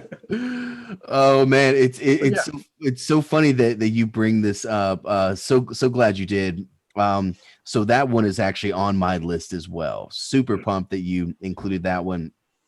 Keith and I were actually just speaking about this just a few days ago. I think whenever you were in town, right, Keith? Whenever you and talking Ann about Scream. Scream, yes, because we had mentioned that we had wanted to do this a special podcast for Halloween, and I think this is one of the ones that I just kind of brought up on the fly. So much like you, I have a very distinct memory about this movie. So this movie came out, and I'm 1 or 2 years younger than you, Steve. Mm-hmm. Yeah, at the most. Yeah. So graduated a year after me. Yeah. So we were both very young. I remember my sister and either 1 or 2 of her friends that were sleeping over. I was not allowed to watch this movie. Okay, I was not allowed to go see it in the theaters. I was not allowed to watch it whenever it was rented at Blockbuster, R.I.P. Blockbuster, back in the day. But so we had all went as a family, and then like I said, my sister had her friends over that were going to spend the night. We went, we checked it out. I knew she was going to do it. My mom let her because she's older than me, And so anyway, my sister kind of made a little deal with me, and she was like, once you go to sleep, don't worry, like we'll wake you up whenever, after like 30 or 40 minutes, you can come watch it. So that was one of the coolest things, that my big sister woke me up as she had her friends. So I'm sitting here with her friends with these like three girls, and they're trying their hardest, not to scream at every suspenseful moment. And they wake me up, and I'm sitting here, and I'm supposed to be the guy, and like you said, I'm supposed to be like, the one that's not getting frightened. And my sister's like, now promise me that you're not going to have nightmares. Otherwise you can't watch this. Oh man, so funny. But yeah, Scream, like you said, it checks so many boxes, really all of them for me. Yeah. Every single one of them I was invested in. Classic Cotton Weary coming up, Cotton. Cotton. Then you've got David Arquette, Deputy Dewey, and Courtney Cox was another bombshell back in the day. That was like at the peak of the Courtney Cox reign as one of the most beautiful movie stars of her time. Scream, huge fan of all Screams. Number 2 actually did not disappoint for me. After 2, they started to lose it a little bit, but 1 and 2, 1 obviously for the best, but especially with those killers too. The goofier guy, not Billy, but who's the goofier guy? He played in Scooby-Doo. I forget his name. Shaggy. Matthew Lillard. Okay, yeah. Dude, it's a funny movie though. That's the thing is like Scream is hilarious. Yeah, when they start stabbing themselves, he's like while he's like, you cut too deep with fellow woozy over here, man. Yeah, I mean, and it's a funny movie, very clear, like it's you don't know who the killer is. And a lot of slashers, many slashers, they try to keep that a secret, but yeah. And it created, I mean, it's like if you look at like what they refer to as like the legendary horror villains, like Ghostface is one of them now. Like the guy from Scream. Like he's absolutely up there with Jason and Freddy and Michael Myers. He's up in Chucky and in Leatherface. He's up there with them because of the lasting impact that movie really had. Mm-hmm. While at the same time, being funny and drawing you in, and there's daylight scenes where, it gives you a breather, in between kills, it gives you a breather. Good story, good idea, and very, very well executed. So yes, and it took the 80s cutie little girl from E.T. and killed her in the first 5 minutes. So it took Drew Barrymore and made her the first victim. Right. So full on. And I mean, how many people were out there? Hello, Sydney. How many people were out doing that, man? The chance I would prank people, and I mean, it was. Yeah. So hang up on me again, I'll cut you like a fish. So many prank phone calls got made after that movie. It was paradigm changing in that effect. Like they came on like, what's your favorite scary movie, Sydney? Like that's an all-time classic line from that movie. But yeah, totally agree. Like legendary Ghostface becomes this legendary character. You've got the dual bad guys in that movie. You've got definitely hits on the humor element big time.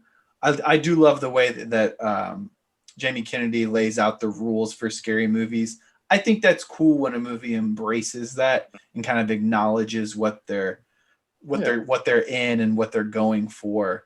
Similar to what kind of Cabin in the Woods did as well, with the 5 characters and the way they do everything in there. So very clearly defined roles. Very clearly defined roles, and it's just Jamie Kennedy's character is like a slasher and horror movie expert, not knowing that he's literally living inside of a slasher movie at the moment, and it's scene great. where like he's watching said, Jamie Lee Curtis in Halloween. And then he's actually in the background getting crypt on as well. So it's like this dueling, him watching and commentating on it, but actually happening to him as well at the same time. That scene is awesome. Oh, yeah. And then like number 3 wasn't the best. Number 4, which came out recently, is actually pretty good. It had all the original characters in it. It's a throwback. It wasn't bad. But yeah, you'll never beat the first one. The first one. Yeah. So you said that there was a 4th that came out recently? Oh yeah, Neve Campbell comes back, and it's not bad. Or no, Oh, no, dude, no. the fourth that, one. that was in 2011.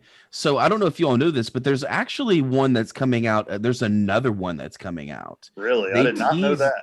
they tease that. So let me see here. Is there Scream 5? Okay, yeah, yeah. So Scream 5 is officially coming to cinemas on January 14th, 2022. So there Nice. is another one that is coming up. And it It's says the it day after my will birthday. Let's go. perfect. It says it will welcome back David Arquette as Deputy Dewey, and also Courtney Cox as Gail Weathers. So Nice. That's pretty sweet. The fourth one I did see actually. Now Yeah. now that I think about it, I mean I don't have a problem with any of them, to be honest. I love them all. Gotta watch Scream during Halloween. Gotta watch Scream. Oh yeah, it's no, like I said, it's one of the all-time classics, man. And it's a fairly new movie. It was 24 years old, but Yeah. it's not one of those 80s slasher movies. I mean, and it's what more can be said? It's Scream. If you haven't seen Scream, watch it. Watch it. If you haven't seen Someone Scream, says, "Oh no, it's not that scary," till you're home alone, and then the phone rings, and you're like, Right. "Oh shit," you know. I remember watching that movie in the theaters with my mom and my stepdad, and my mom had like her shirt pulled up like over her knees in the theater, like up in her chair, and she had her eyes like ducked down like this so she couldn't see anything out of her peripheral. And my stepdad hit her with the like, oh, one time. No, your Jumped stepdad, out her skin, bro. Oh my gosh, it was so the funny. single eating popcorn one kernel at a time. Just oh yeah, your stepdad was all-time classic. He's a big horror movie buff too. He loves scary movies. I think that the fact that we can all three remember where we were the first time we saw that movie definitely speaks volumes and solidifies its spot on the list there. I think that's probably the next two I have were before our time, before we were born. But yeah, Scream. I had to throw Scream on there. Scream is, it was just amazing. Represent for this generation. Let's go. Yeah, pretty much. Two from Steve's list coming in here. Final two. Yeah, final two. I want to throw out some honorable mentions. Like you were talking about, not on my list, but like The Exorcist, not on my list, but definitely one of the best scary movies of all time. Psycho, the original Psycho, Alfred Hitchcock. Mm-hmm. The Birds is another one. Mm-hmm. The Birds is creepy. That's a good movie. Yeah. Exorcist, real quick, probably the most impactful in terms of like being haunted by a scary movie for me. I saw that when I was like stupid young, and I just remember like I had to wake up my older brother in the middle of the night and like go sleep with him because I was so freaking scared. Like, especially with like, of course, the scene where her head turns around and she's like spitting out all this stuff, like pea soup and all that. Yeah, no, that movie stuck with me for sure. Yeah, that one's on my list. I'm not going to tell you where it's at though. But it's definitely, like I said, I want to throw that out there because I don't want to forget. Like you said, there's a million good scary movies. There's so many good scary movies.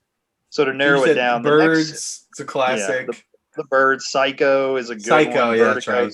Vertigo's a good one. Like you could even throw like Evil Dead 1981 by Sam Raimi. That's a good one with Bruce Campbell. Have you seen the remake of that? Mm-hmm. Which is even worse. I mean, it's even more horrifying. I thought it was great. The TV show Ash versus the Evil Dead is kind of awesome. Oh yeah. Well, I mean, like the same director that did Evil Dead, he did Evil Dead 2, and then for the third installment, he said like, "Fuck it, let's make it hilarious," and he did Army of Darkness, which is like one of the funnier movies in the horror genre. Very high on the humor scale. Very high on the creativity of death scenes. Also very high on the likable hero. He's an asshole, so he's like you don't like him, but you love him at the same time because he's so funny. Ash is one of the all-time classic protagonists of horror movies for sure. Oh yeah, absolutely.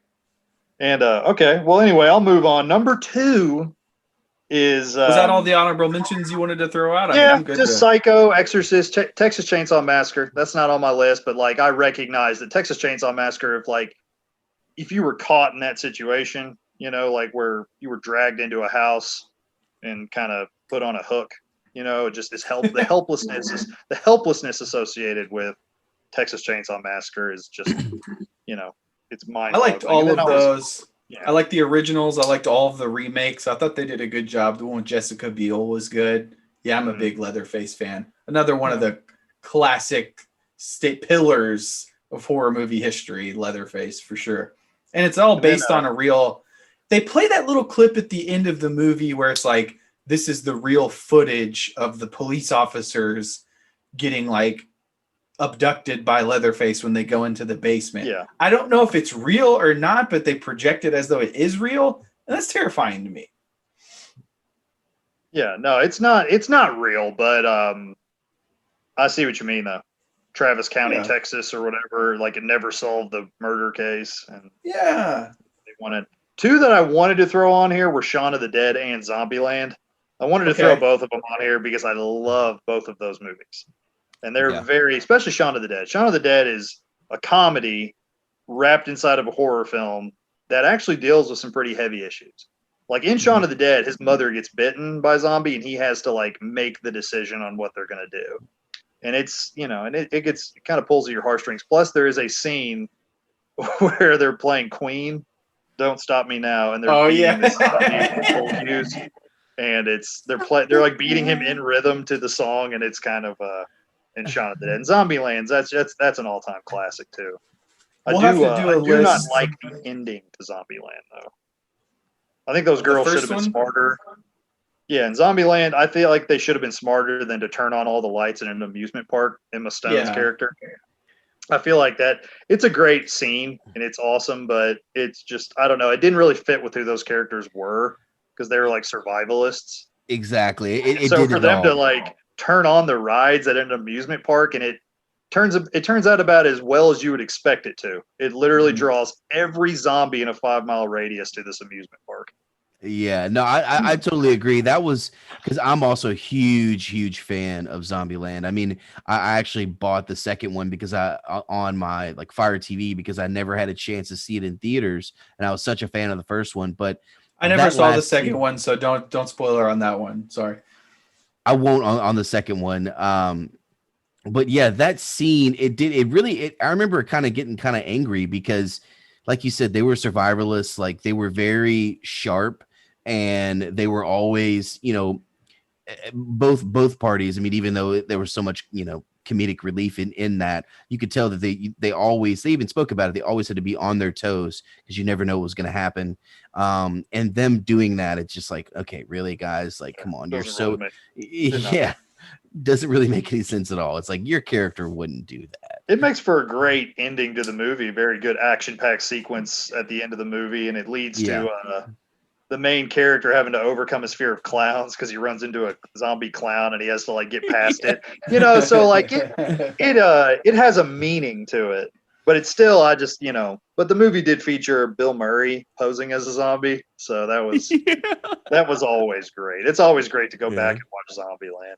That was top 10 greatest cameos of all time when Bill Murray came in and his role in that movie overall. Oh yeah, I love it. I love it. Well, now we'll definitely have to do a list of just zombie movies at some point because that's my favorite genre.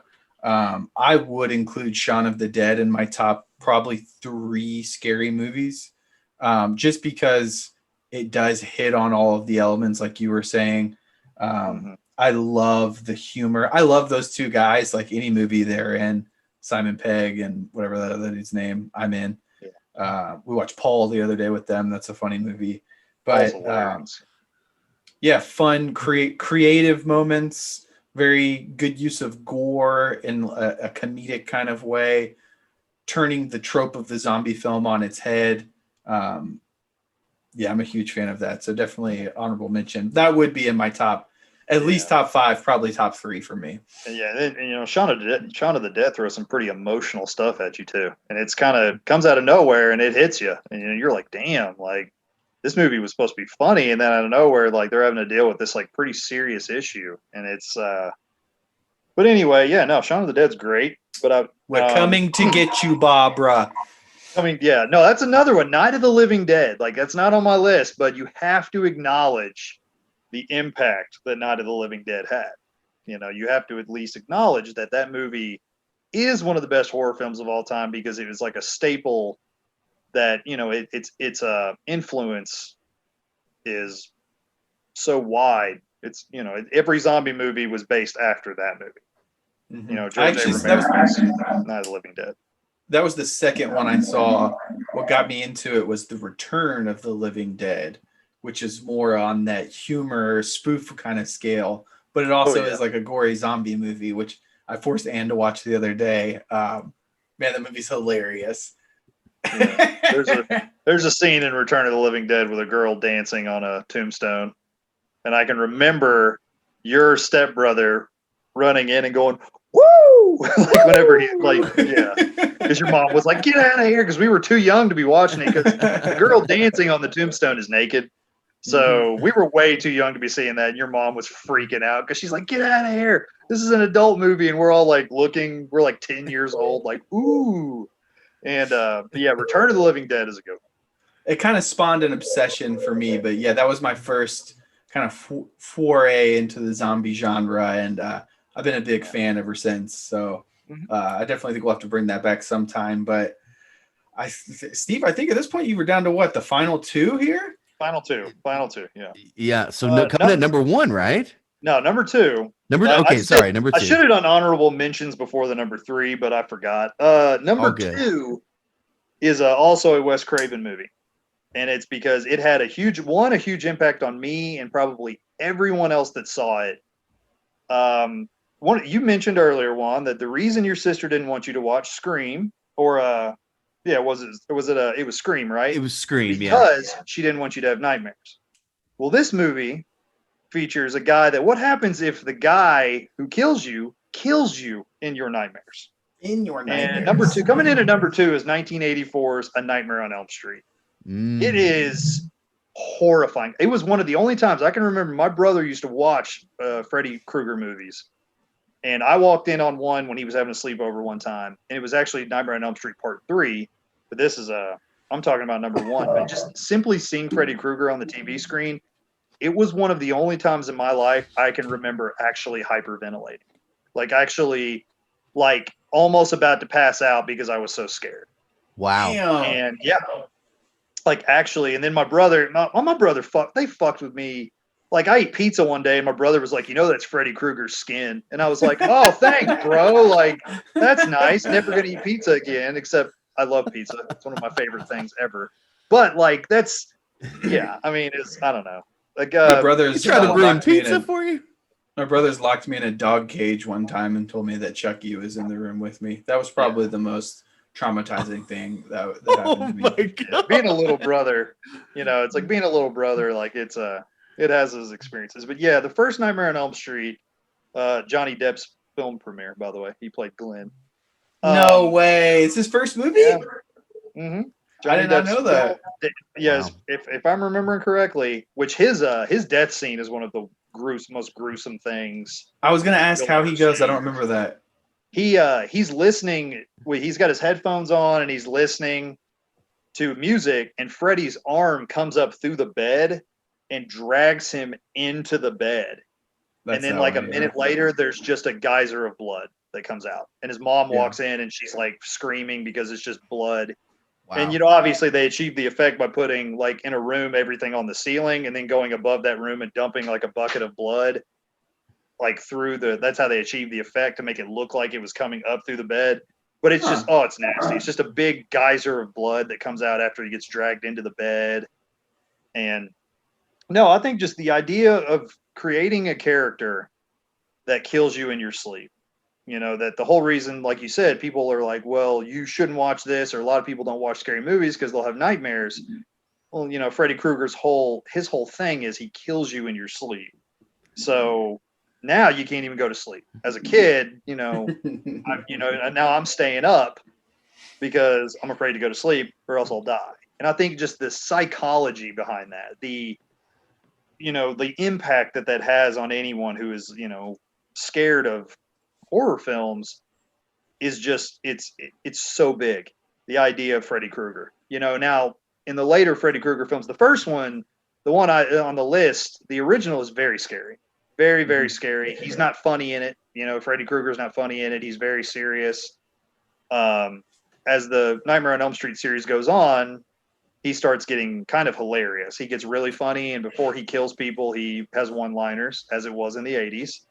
I believe it was in the third one. There's a woman who wants to be like a TV star, and she's dreaming. She falls asleep, and the TV is on some channel, and it starts going fuzzy, and she goes up to it, and like his arms pop out of the TV and grab her, and his head comes out of the top of the TV, and he actually goes, "Welcome to prime time, bitch," and he shoves her head in the TV.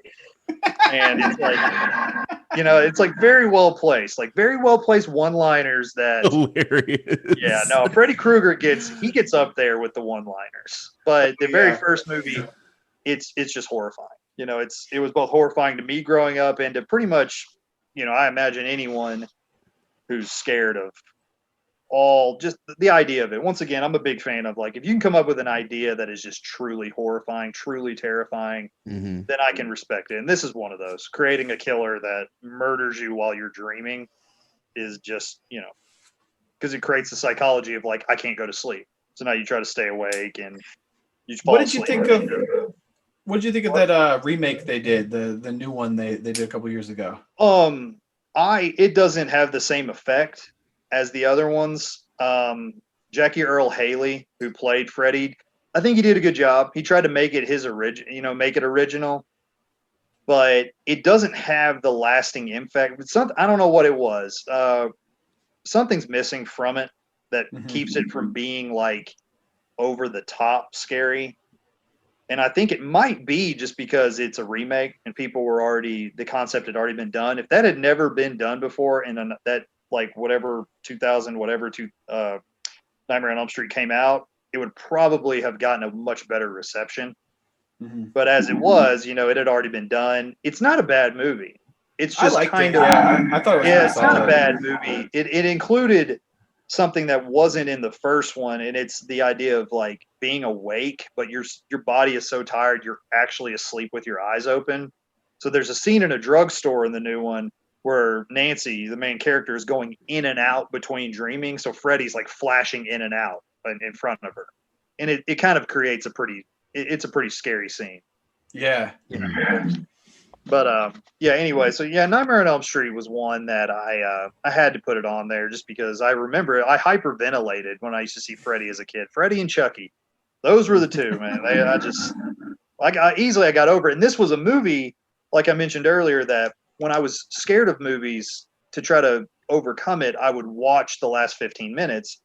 And this was one of those movies. I would watch the last 15 minutes where Nancy has pulled him out of the dream realm, and now he's just a burnt guy in the real world, can't do anything special. And she set up all these traps like Kevin McAllister Home Alone style. And I remember watching it because I knew watching it was going to be safe because I was like, okay, he's not going to kill anybody. She's going to be beating his ass. So that's okay. You're taking notes on how to fight back. Yeah. And like, I was like, yeah. So I can watch this because no one's going to die. There's not going to be any blood. It's just going to be her beating up the bad guy. And I did this when I was about probably 11 or 12. And there's a scene where she puts a sledgehammer above a door, straight up like, Home Alone style, and ties it to the door. And when Freddy comes through the door, this thing comes down and jacks him. I think it's in his stomach. I don't think it hits him in the balls. But like Robert Englund, who plays Freddy, like the noise, the way he reacts to it, the way he sells it, is like he overreacts. Like it hits him and he's like, oh, and it's just really, really funny. And it's a funny scene in a not so funny movie.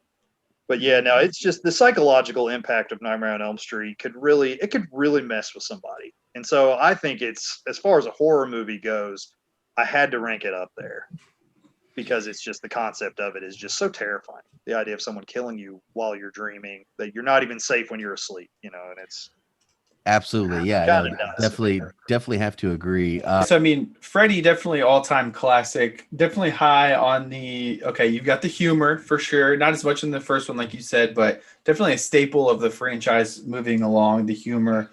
You've got the gore and the creativity in the kill scenes.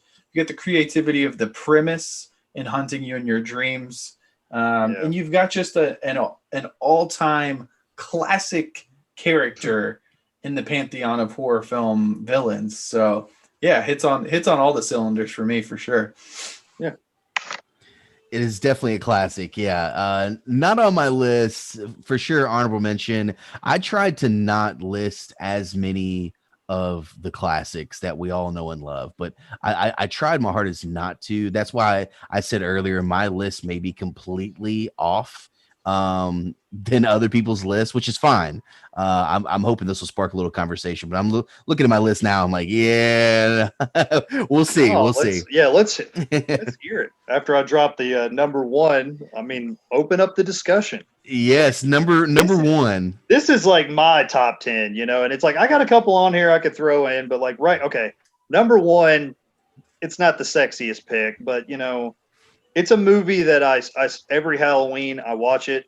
I've watched it every year since I've been alive on Halloween, and it's like, you know, Christmas has a Christmas Story, and Halloween has, well, Halloween. It has the movie Halloween.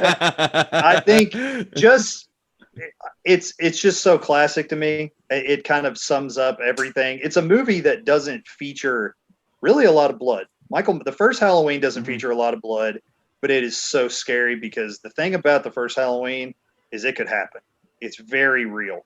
It's just a guy in a mask, and you know, yeah, it's kind of funny that he's roaming around midday before the movie kind of hits its like climax, you know, where it's at nighttime, but he's kind of roaming around, like hiding behind bushes, and it looks funny because it's a guy wearing a plastered William Shatner mask and, you know, like a mechanic jumpsuit. Yeah. But the music in it, like everyone knows the Halloween theme. It's a great soundtrack. It's a great movie. Like I said, very little blood, but it manages to achieve a lot of jump scares, a lot of a classic villain. You're very, very straightforward on who the bad guy is in this, and Jamie Lee Curtis is, of course, your hero, your heroine. Yeah.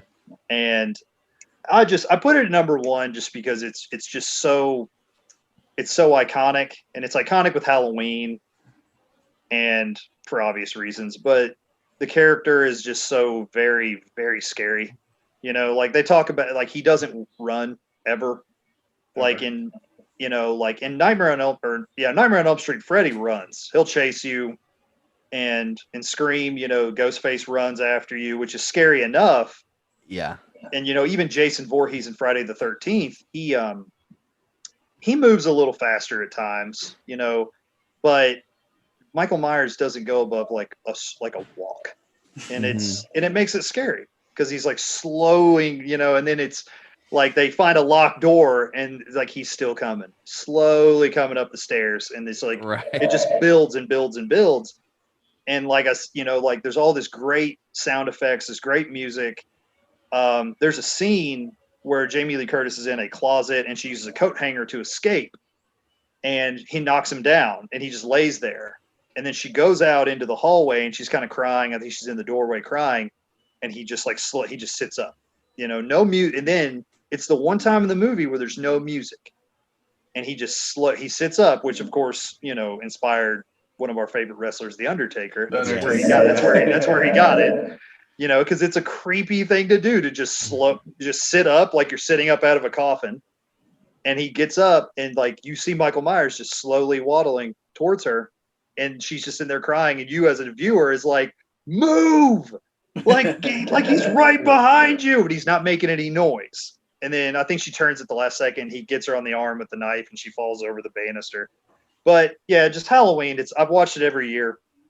I've watched it every year of my life, and it was a movie I was never really scared of because I got very desensitized to it at a young age. I was like age 5 watching it. And like I said, it doesn't have a lot of blood in it. It doesn't have a lot of gore.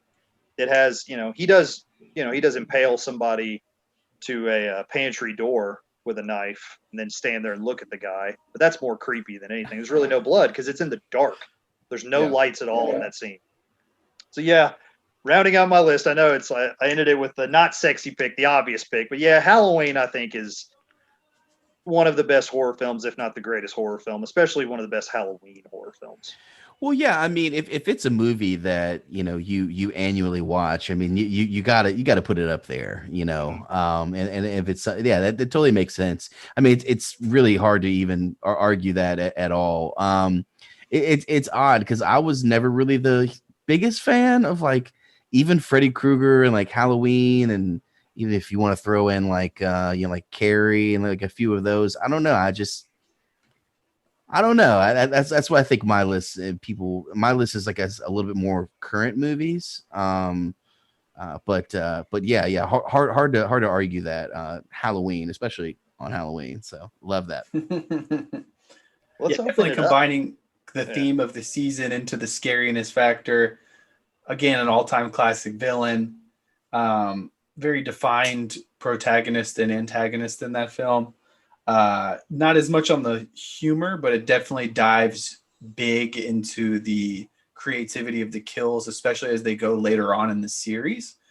And Halloween is one of those ones for me where like numbers 1 and 2 are, I like both of those a lot. 3, of course, is the aberration of the series. And then pretty much all of the ones after that, like I really liked like H2O and like Halloween Resurrection with Busta Rhymes and like Yeah, even the it ones goes with off Jamie the Lee. rails. Yeah, it goes off the rails a little bit. But you're right. Like number 3 was Season of the Witch, that didn't feature Michael Myers at all, so which prompted them, because that movie didn't do very well, and it prompted them with number 4 to title the 4th movie The Return of Michael Myers. Like we're giving you what you guys want, and those, the Halloween series is very well done. Like you said, Busta Rhymes shows up in one of the later installments. I think it was Resurrection. I enjoyed that one a little bit more than I should have, I think. Yeah.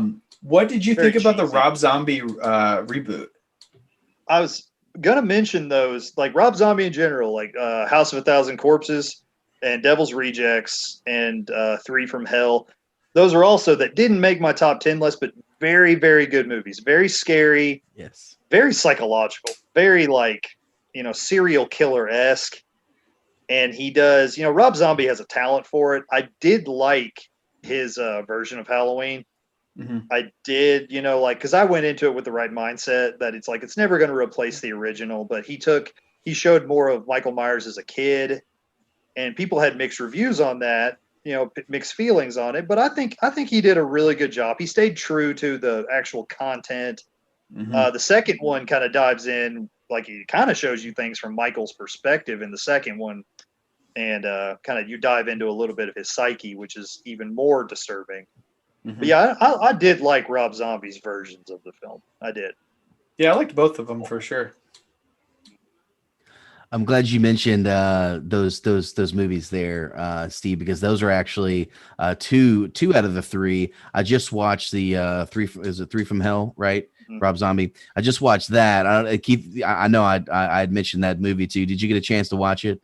I haven't seen that one. I've just seen House of a Thousand Corpses and The Devil's Rejects. Okay.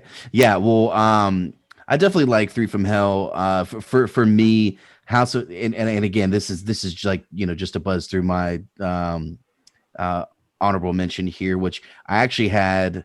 I just put Chucky, really just all of those, which we've already discussed. That's kind of it was in my honorable mention. House of a Thousand Corpses and Devil's Rejects, definitely in there for me. Just some terrifying, gruesome, just pure, really like in Devil's Rejects, whenever they are in the hotel room and, they have, I believe it's the couple, or at least like the woman, and, he's shoving his barrel, and, private parts and things like that, and just terrorizing and laughing in her face. And, the whole fact that they literally take a blade and peel someone's face off and wear it as a mask. I mean, that is gruesome, just absolutely terrifying. I remember the first time I saw Devil's Rejects, it really shook me. I was actually in Keith. I'm pretty sure we were at your house in the basement. And you guys were like, "What do you mean you haven't seen Devil's Rejects?" And I'm like, "I don't know, man. I just haven't seen it." And then I watched it in theaters. Yeah, and I definitely didn't. And I watched it. I'm like, "Holy shit!" Like this, like. Man, what a twisted mind. I mean, those characters are they're twisted, man. There's pure evil, and it's great film. Great film. My favorite is definitely the Captain Spaulding character. He was in R.I.P. He was in a zombie movie called like Day of the Dead Return or something random. I can't remember, but it was good. He was like a bad guy in a Night of the Living Dead style zombie movie. It was quality. I love that scene when she's like, "Are you calling me a whore?" And he's like, "Calls him like a sees him." I think I've used "calls him like I sees him" 1,000 times in my life since then. Oh man, it's so great. Yeah, Rob Zombie definitely took it up a notch. He took it up a notch. Heavy influence from like the Texas Chainsaw movies and just 70s and 80s movies in general. Like Rob Zombie's a classical horror film buff too. He likes, he's a really smart guy. So he's able to, he was able to utilize and prey on like a lot of insecurities people would have watching that. Like when you create a movie like that, like the viewer tends to be like put themselves in that situation and just really kind of, think about how horrifying something like that would be, Exactly. Yeah, that's why what I think makes really those two movies, House of a Thousand Corpses and Devil's Rejects, so good, is because he really knows how to manipulate, the viewer's mind so well. Totally agree. Yeah, I mean, I was putting myself in each scenario whenever I was watching, and I'm like, holy crap, this is pretty horrifying. Another one of mine. Sorry, I didn't mean to hijack it here, Keith. I'm just gonna buzz through my list here, but no, go for it, man. Yeah, no, open it up. Another one of my honorable mentions was the movie Hostel. So Hostel was one. I feel like that movie, and there is a second one. I don't know if there's a third. If there's a third, I remember there was rumors about a third. I never saw it. If there is one, there is a third one. Okay, so I'll have to go back and watch that. But the first one, especially because it came out around the time that I was traveling internationally quite a bit.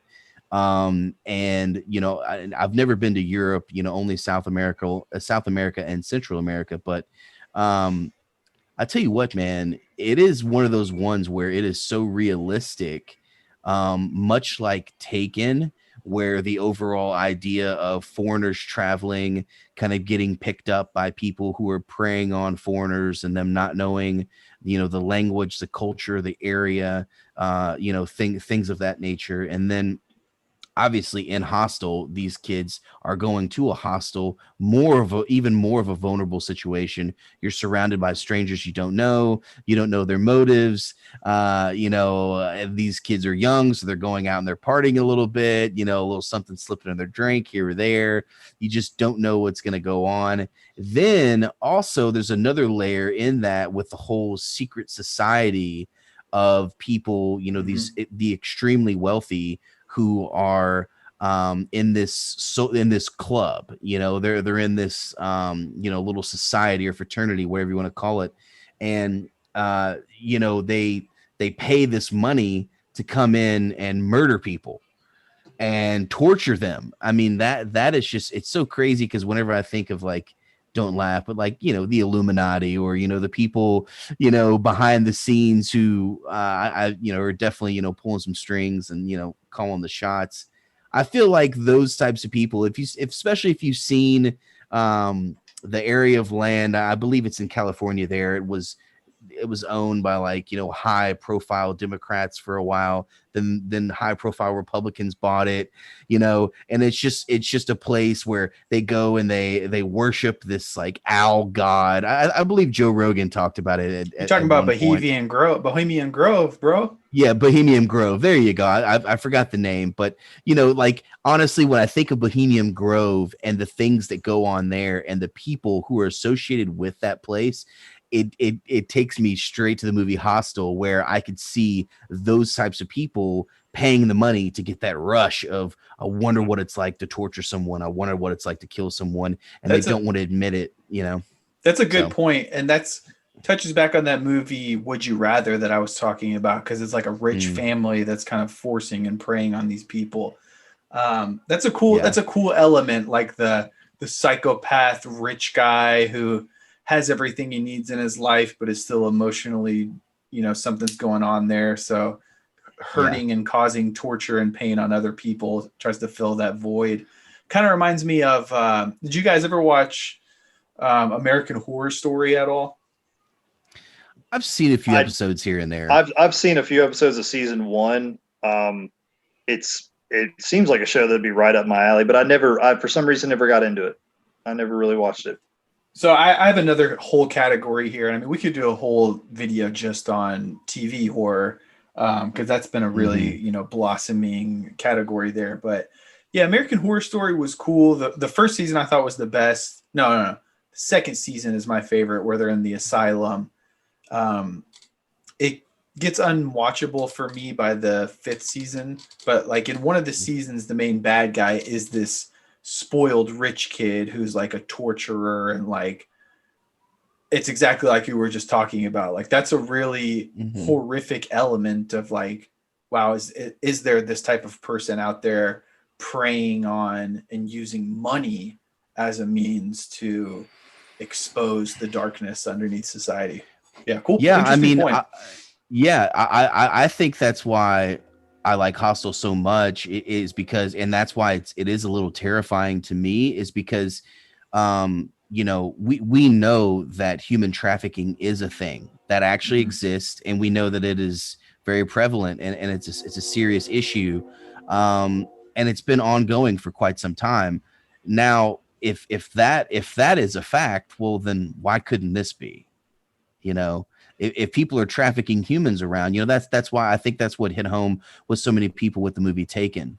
That scene where she's just kind of getting auctioned off. Well, that very well could be the way that it happens when you're talking about leaders of countries and prime ministers and, things of that nature. So, you hope not, but that's the reality of the situation. So again, I think that's why Hostel for me, I'm just, man, I mean, now that I speak of it, I'm actually, I don't know. We'll see. I'm actually kind of mad. Sounds like you should have had it on the list on there. By the way you're talking about it, it sounds like I should have had it. I agree. But it's right on the outside, and it's funny because whenever we did the football list, I could have made a top 10 or top 15. For some reason, the number 8, I keep landing on that. So here's my You're top on this 8. for 8. The top 8.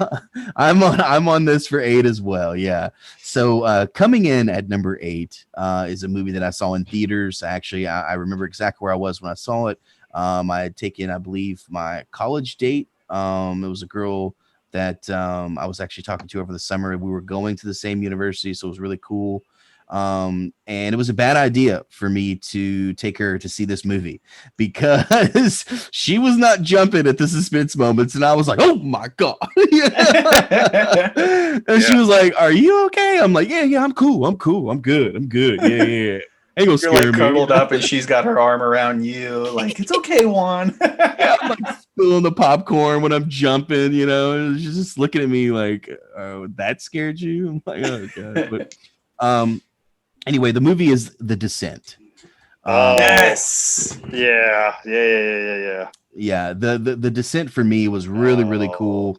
For those of you who do not know, this film follows 6 women who have entered a cave system, and they struggle to survive against the humanoid creatures inside. This kind of rang a bell with me, kind of along the lines of The Hills Have Eyes a bit, but yet it's in a cave system, and there's tons of suspenseful moments, which obviously got me. It definitely got me in that. Thank goodness the girl continued to go out with me because it was pretty embarrassing. But this movie really did it for me. Maybe the fact that they were all females too made it more terrifying. I don't know, just something to kind of think about and discuss. But The Descent for me was really good. Hit a lot of different angles. Really cool. If you are not familiar with that movie, definitely check it out. Not going to give the spoiler on that one. You guys can if you want. So that anyway, that's my number 8. Keeping it moving, number 7. Well, hold on a second. Okay. Sorry. Hold the phone a second. Sorry, I'm so excited. I'm so excited. We haven't even. The Descent is really good. Yeah, because it features its own like special monster, and that's the white spider monkey person. Like those things are crazy scary. Yeah. blind. Yeah. I believe they're blind, and they, yeah. Ugh. So not only I is apologize. I had an energy drink today, so I apologize. I'm a little. Let's go.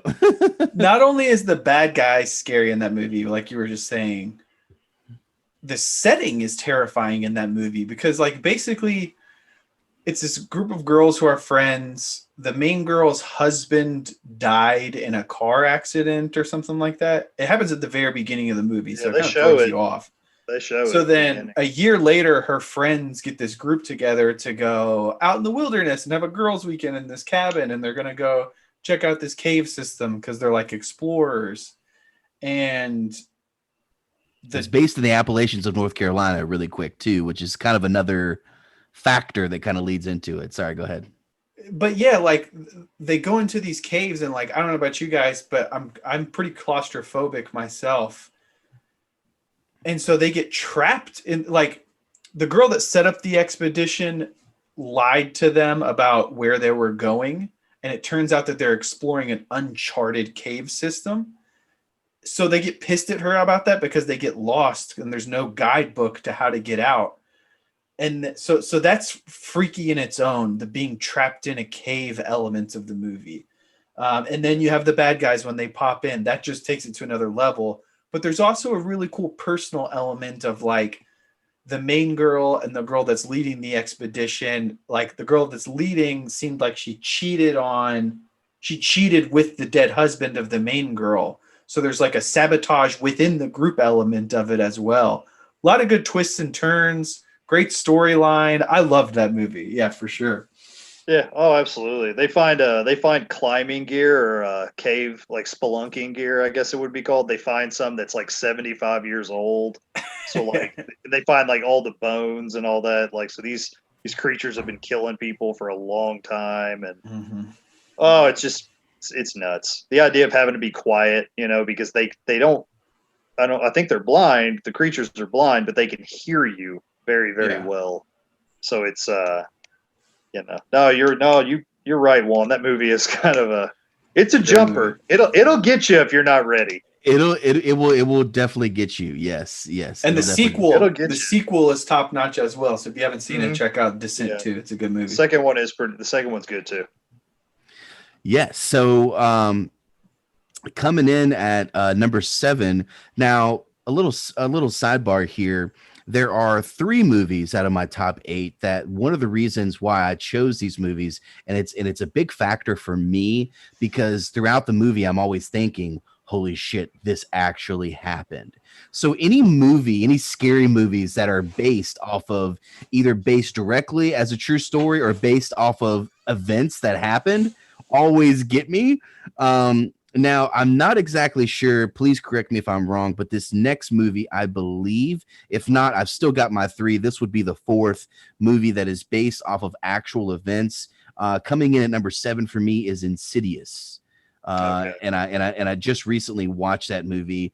For me, super, super scary. Number 1, the older lady that is trying to perform the exorcism, if you will. She's using different methods for sure. She's not a minister. She's not a priest. She's not anything like that. Forget exactly what she was. Almost like a tarot card reader in a way. Do you remember, Keith? Steve, do you remember? Is that the one where the mom gets possessed? No. So this is the one where they believe that it is it is the child the entire time, but it actually stemmed from a prior possession of the father, who whenever he was younger he was possessed, and then somehow or another it got passed on to the child, and then in the end it is actually it's funny because it's almost like he falls into his little like sunken place a little bit, and then he has to like find his son, and while he's finding his son, the demon or spirit or whatever actually leaves his son and re-enters him.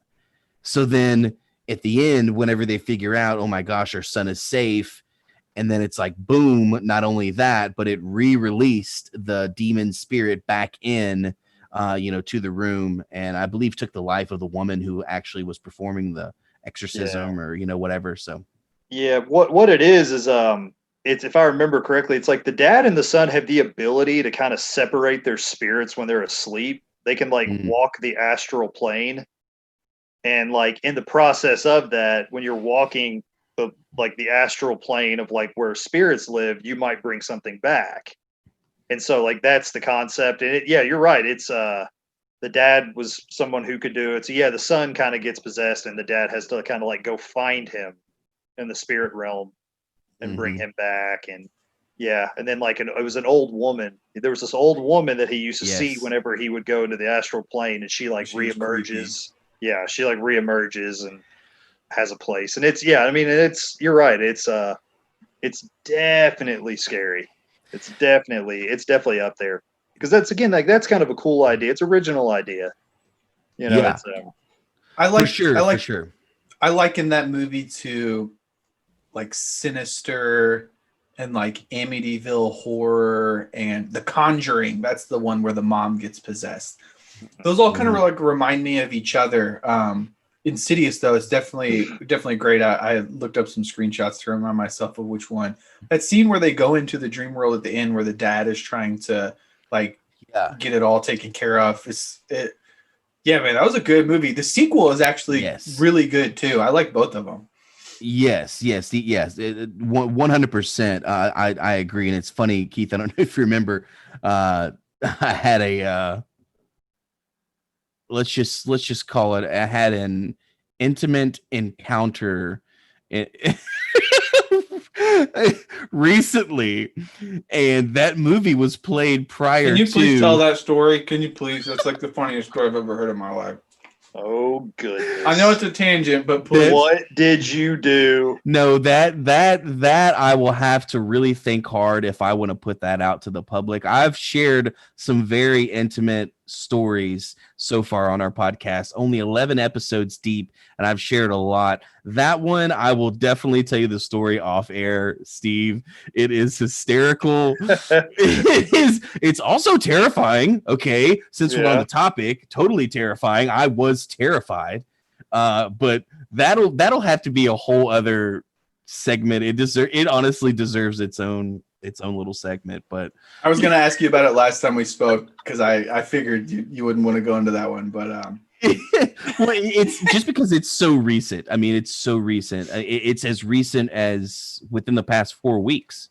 Yeah. So anyway, keeping it moving. Sorry, but okay, so number 8, The Descent. Number 7, Insidious. Again, also like the second one as well. You can kind of gel those in together. Number 6 for me, we've already went over, and that was Scream. Again, it hit home with me. I've got a big story behind that. Love all the Screams. Now, this is another movie coming in at number 5 for me. And again, I'm a huge fan of the based on actual events, based on a true story, or any movie that really follows and stays true to the true events that happened, because that is freaky to me. Seeing it come to life on screen. So number 5 for me is The Strangers. Oh. Yeah. Yeah, so that one you didn't like it too much. I can already tell. That movie makes me angry. Like that that movie makes me angry because they have a gun in the house. It evokes a lot of emotion. Yes. Yeah, definitely. it's like, it's the idea. That's another one of like, what would you do if this happened to you? What would you do? And it kind of puts you in that situation, and it makes you think about that. That it's just lock your doors at night. Let's just put it that way. Totally. Yeah. And, for people who don't know, the screenplay, it was inspired by 2 real life events, the Mason family Tate murders, a multiple homicide, as well as a series of break-ins that occurred in the Bertino's neighborhood as a child. So I guess it was okay, I guess the screenplay writers, whatever. But anyway, so some journalists noted similarities between the film and the Keedy, I believe, cabin murders that occurred in Keedy, California in 1981. Although that's the screenwriters the screenplays. Anyway, that's where the guy grew up. Sorry, I'm getting fumbled in my words, but anyway, it took place in a rural spot in South Carolina, fall of 2006. Creepy movie for me. Again, big moments there, big suspenseful moments. The mask that they have on and like the hood, like the burlap type hoods sack, that they, yeah, the sack that they have on is creepy enough. And the fact that there's just a string of events that go on that, just like you said, Steve, it's just like you put yourself in that instance. It's like, really, they knock on the door, like you wouldn't go straight for the gun, or in my mind, I'm like, you wouldn't have a gun on you and you're traveling more than an hour away from home. It's like, come on. There's just so many different things. And yeah, I mean, I just put myself in that. And there was actually a second movie with this. I believe it's A Stranger's Prey at Night. That's the one I need to bring it up and see it. That one was actually released March 9th of 2018. So it's a very, very recent movie. But I have not seen that yet. I'm sure it's same type deal. But again, it's just those types of movies freak me out because that actually happened. Well, yeah, it's a simple concept too. It's just three people stalking a couple, in their house, knocking on the door, knocking on the windows. Nothing more, nothing less. Just three crazy people just stalking you at your house, and because you're in the rural neighborhood, there's no one around. It's just you. So what do you do? They had been watching that house. They knew who had lived there. They knew it was a summer house. It was not an everyday full-time home. They had tabs on that house. They were scouting it. Man, that's freaky. Yeah, at one point, I think Liv Tyler's character, Liv Tyler's the woman in it, she says, "Why are you doing this?" And their answer is, "Because you were home." Because you were home, right? Nothing scary, like nothing malicious, just you were home. So we just decided to stalk you and kill you and, terrorize you. And it's just, you're right. It's a very real concept. So yes. So yeah, that was coming in at number 5 for me.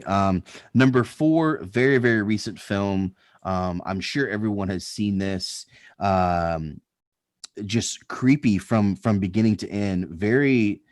Such a good film. Get Out. Get Out. Yeah, Get Out for me. That is my number 4. Super creepy.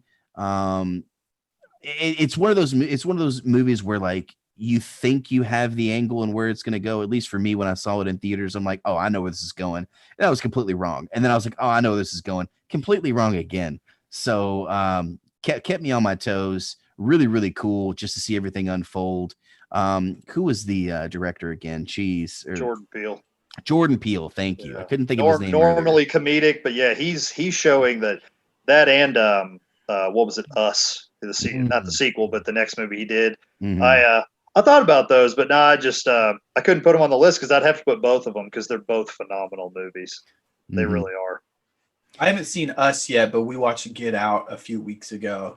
I don't ask me if you can hypnotize me because that's a big no.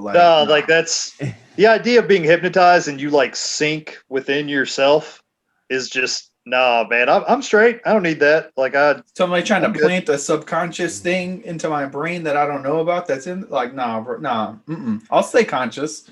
And it also goes back to kind of that whole fraternity, which of course this is all, white people, they all look extremely wealthy. It goes back to that whole idea of, there is a whole other world on this earth and, whole other society that is being lived and played out and that, we're unaware of until he gets trapped in this situation. So very, very interesting to me. Yeah. The next one again, and I know this is very similar to Insidious and another one that is also on my list. I don't care. I'm a huge fan of anything that is like possession. Anyone who's become possessed, I've probably seen every movie. Anything super, just, call it being raised in a Catholic home, call it just being surrounded by religion, whatever. I also think that it's silly that someone that could become possessed. I don't know. I'm also intrigued by it. I also remember, this just sparked my memory, kind of aside, but do you remember whenever it was? I think I had bought the DVD, The Exorcism of Emily Rose, but it came with an additional disc, and we watched it in your basement, and it was supposed to be like real exorcisms across the country, and it was just like followed a bunch of like Catholic priests. Do you remember that at all? It was like a deluxe disc. Vaguely. Okay. Well, anyway, it just kind of played to the whole thing because Exorcism of Emily Rose was also a true story. But anyway, this movie, getting to it, coming in at number 4, I believe I'm at, The Conjuring. Again, based on actual events. So it hits 2 with me. Possession, anything spiritual like that is just kind of freaky and crazy. The idea that a demon could come into your body and your mind and just completely consume it, kind of wild, also freaky. And then the fact that The Conjuring, those events, I mean, that actually happened. Like something went on there. It's documented, yeah. It's documented. Yeah. It is actually documented. That house, I don't know, believe if it still stands or not, but I know I've seen people on social media take pictures and be like, oh, that's the Conjuring house. And it's like a well-known area. I believe in Connecticut. Mm-hmm.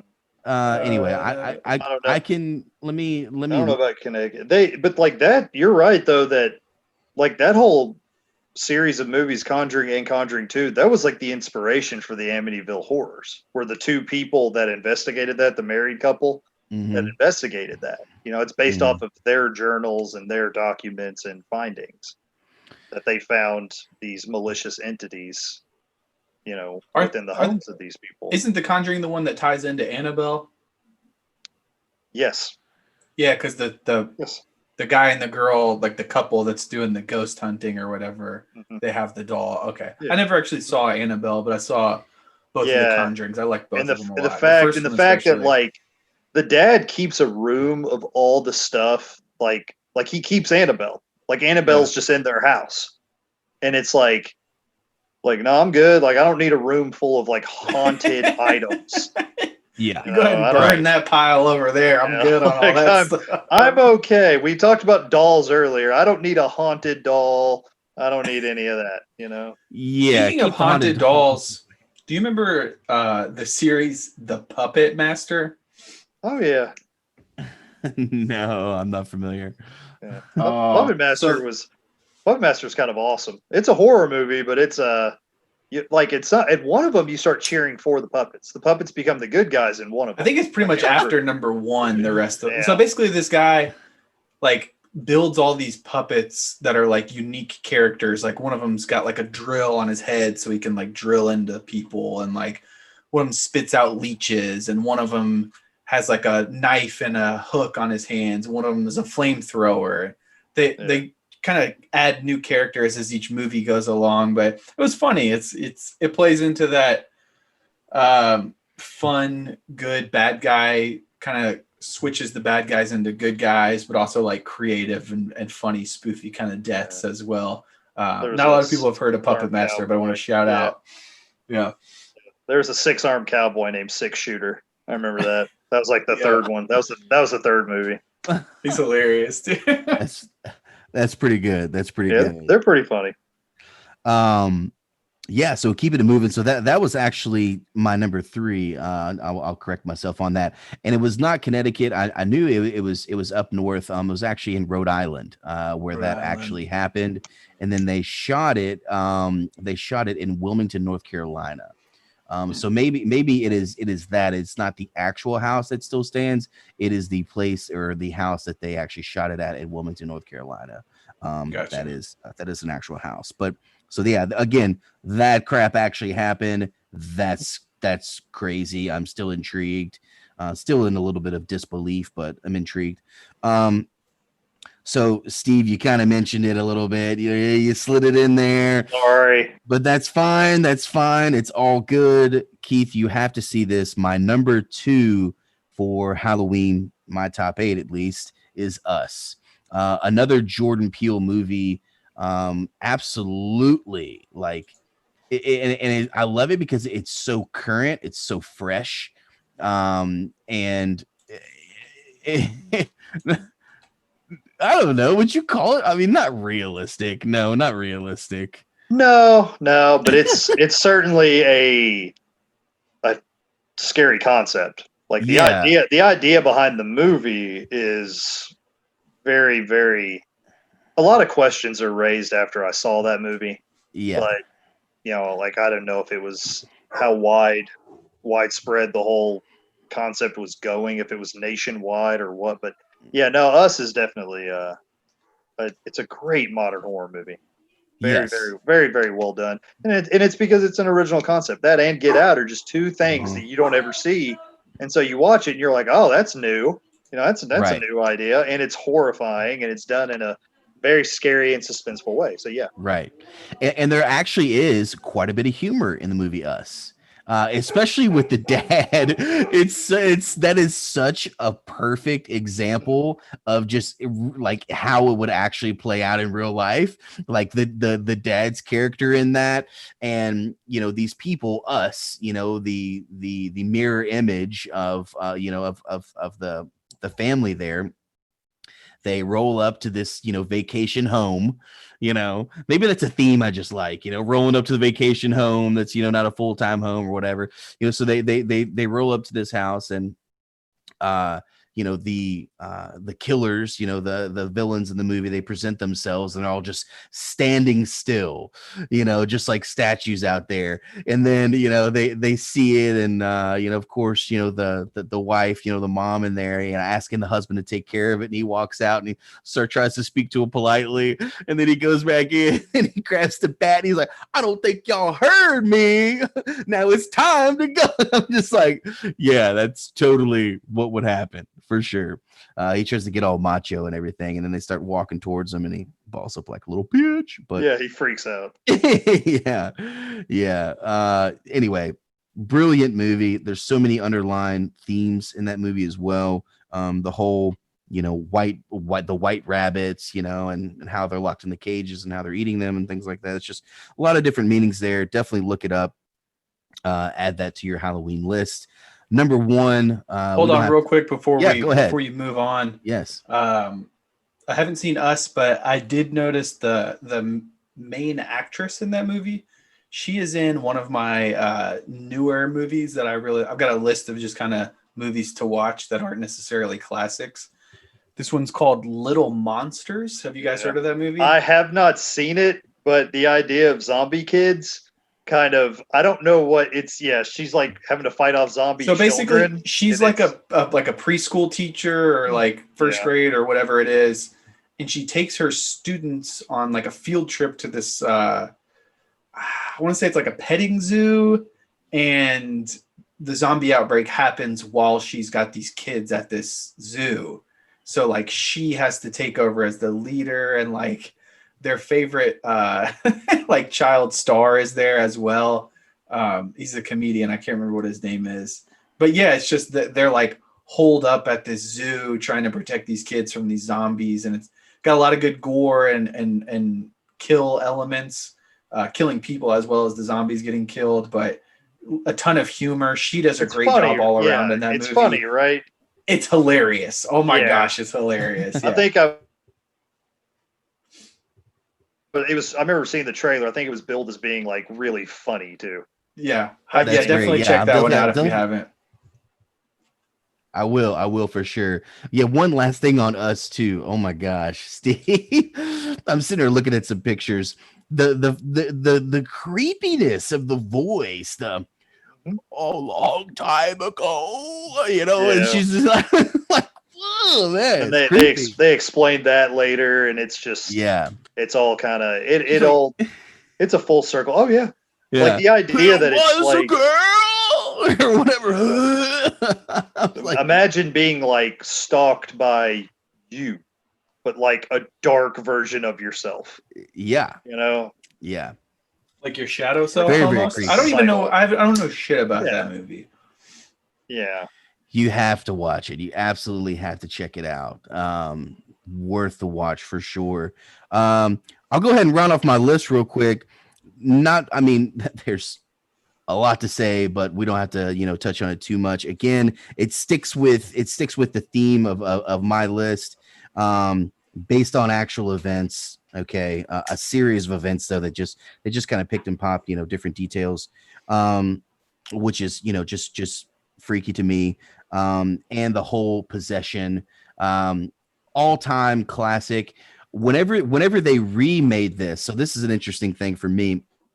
I never actually saw the original, but then they remastered and re-released the same film just with better graphics, and things like that, some uncut scenes. So I actually saw that in the theaters, and I was still young. I want to say I was like in middle school. But I went and that got me in the theaters. I was like, damn. I mean, it was intense. Number one for me is The Exorcist. Just all-time classic. The scene where she crab walks backwards down the stairs and the sound of that, like, just whoever was running sound for that, like, dude, you killed that. It was just the and it happens so quick and it happens out of nowhere. It's just like, oh my gosh. Yeah, it's like, right. geez. But that one. So for me, if I'm thinking Halloween movies or scary movies, things that not necessarily Halloween themed, but things that will really get me, Exorcist for sure. And everything from that, Exorcist with Emily Rose, and there was another one that was like about a nun or something like that. Every play off of that, you can probably count me in. I got you. Yeah, no, the Exorcist is an all-time classic. A lot of people think The Exorcist is the scariest movie ever made. A lot of people have it as like one of the most horrifying movies ever made. Mm-hmm. So, yeah, and another one just kind of popped in my mind too. That was also pretty freaky because the Exorcist is kind of like a slow build up. Is The Omen. The Omen was also around that time, and that was kind of like a slower, creepier, movie as well. I might have to add that into my honorable mention, The Omen, but just be kind of a funny play off of that really quick. So in the movie Omen, right? Is it Damien? Is that the kid's name? Damien. So obviously, the parents believe the son to be possessed. All these, crazy things start happening, and in which he is, and he's the devil or whatever. And the scene where he's literally like cutting his son's hair or like pulling it back to see the 666 like in the kid's skull. It's so bad. But like my brother and sister growing up, because I never liked going to mass. I never liked going to church ever. I'm like, this is stupid. I just want to sleep and watch cartoons. Like I just want to go outside and play football with the friends. So I remember my sister and brother would always be like, shave his head, Mom. I bet you'll find 666 on his skull. Well, to be fair though, in The Omen, when they try to take Damien to church and he flips out, like he freaks out. He won't step foot in it. He won't go into church. Dude, I remember some of them, but I mean, evidently they were identical. The temper tantrums that I used to throw to go to mass, and I remember just because the Catholic mass when you were young, it's boring. It's so boring. I would much rather be doing something outside or whatever. But that just like brought that in my memory. I remember my brother and sister saying that, freaking out. Oh yeah. I bet she's got 666 on his head, Mom. As they're like leaving the apartment. It's funny. Like, shut up. Yeah, I'm glad you guys brought up The Omen because there is a new movie on my list of newer good ones called Little Evil. Have you guys seen that one? This one here? I know Big Evil from So this I've seen, is it like a parody of it? Yeah, it's like an Omen spoof. So this kid's supposed to be like Damien, and then this guy, I forget what his name is the main character, but he's like his stepdad. So the kid is popping off on all these evil things, and the stepdad's like trying to do his best to like still treat him like a kid who just has issues, and like the relationship between a stepdad and a kid and like building the bond. They kind of turn it into like a rom-com almost, with the basis starting point of The Omen. It was very unexpected, and I think that's why I liked it, because I had never heard of it before. But absolutely hilarious, man. Definitely, if you get a chance, check Little Evil out. It's a good one.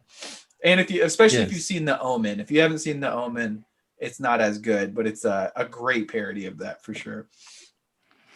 Right on. Yeah, I'll definitely check it out. Yeah. So that is my list, and then I'll go ahead and give you guys, in my opinion, probably the worst movie made of all time. I forgot about this. Yeah. Yeah, I want to hear this. I forgot about this. So, in my opinion, the worst movie of all time. You know what? I'll go even further. The worst movie of all time with a well-known actor, star at that. Um, just to put it in perspective, the film grossed $39 million and it had a $40 million budget. And it starred the well-known actor in this movie. He's not chasing a Shelby Mustang, Nicolas Cage. Oh. And the movie is called, in 2006, this movie is called The Wicker Man. And this is the absolute worst movie of all time. That movie is not good. And they had like one in the 70s that people loved. Right. But this one, apparently people did not like very much. Yeah, didn't make a dime. They actually lost $1 million on this film. So they produced this shit movie and they lose $1 million. That's when you just chalk it up for an L. Throw the script in the fire, and you know it's a big L. But it came out in 2006. It's a horror film, written and directed by Neil LaBute. Starring Nicolas Cage.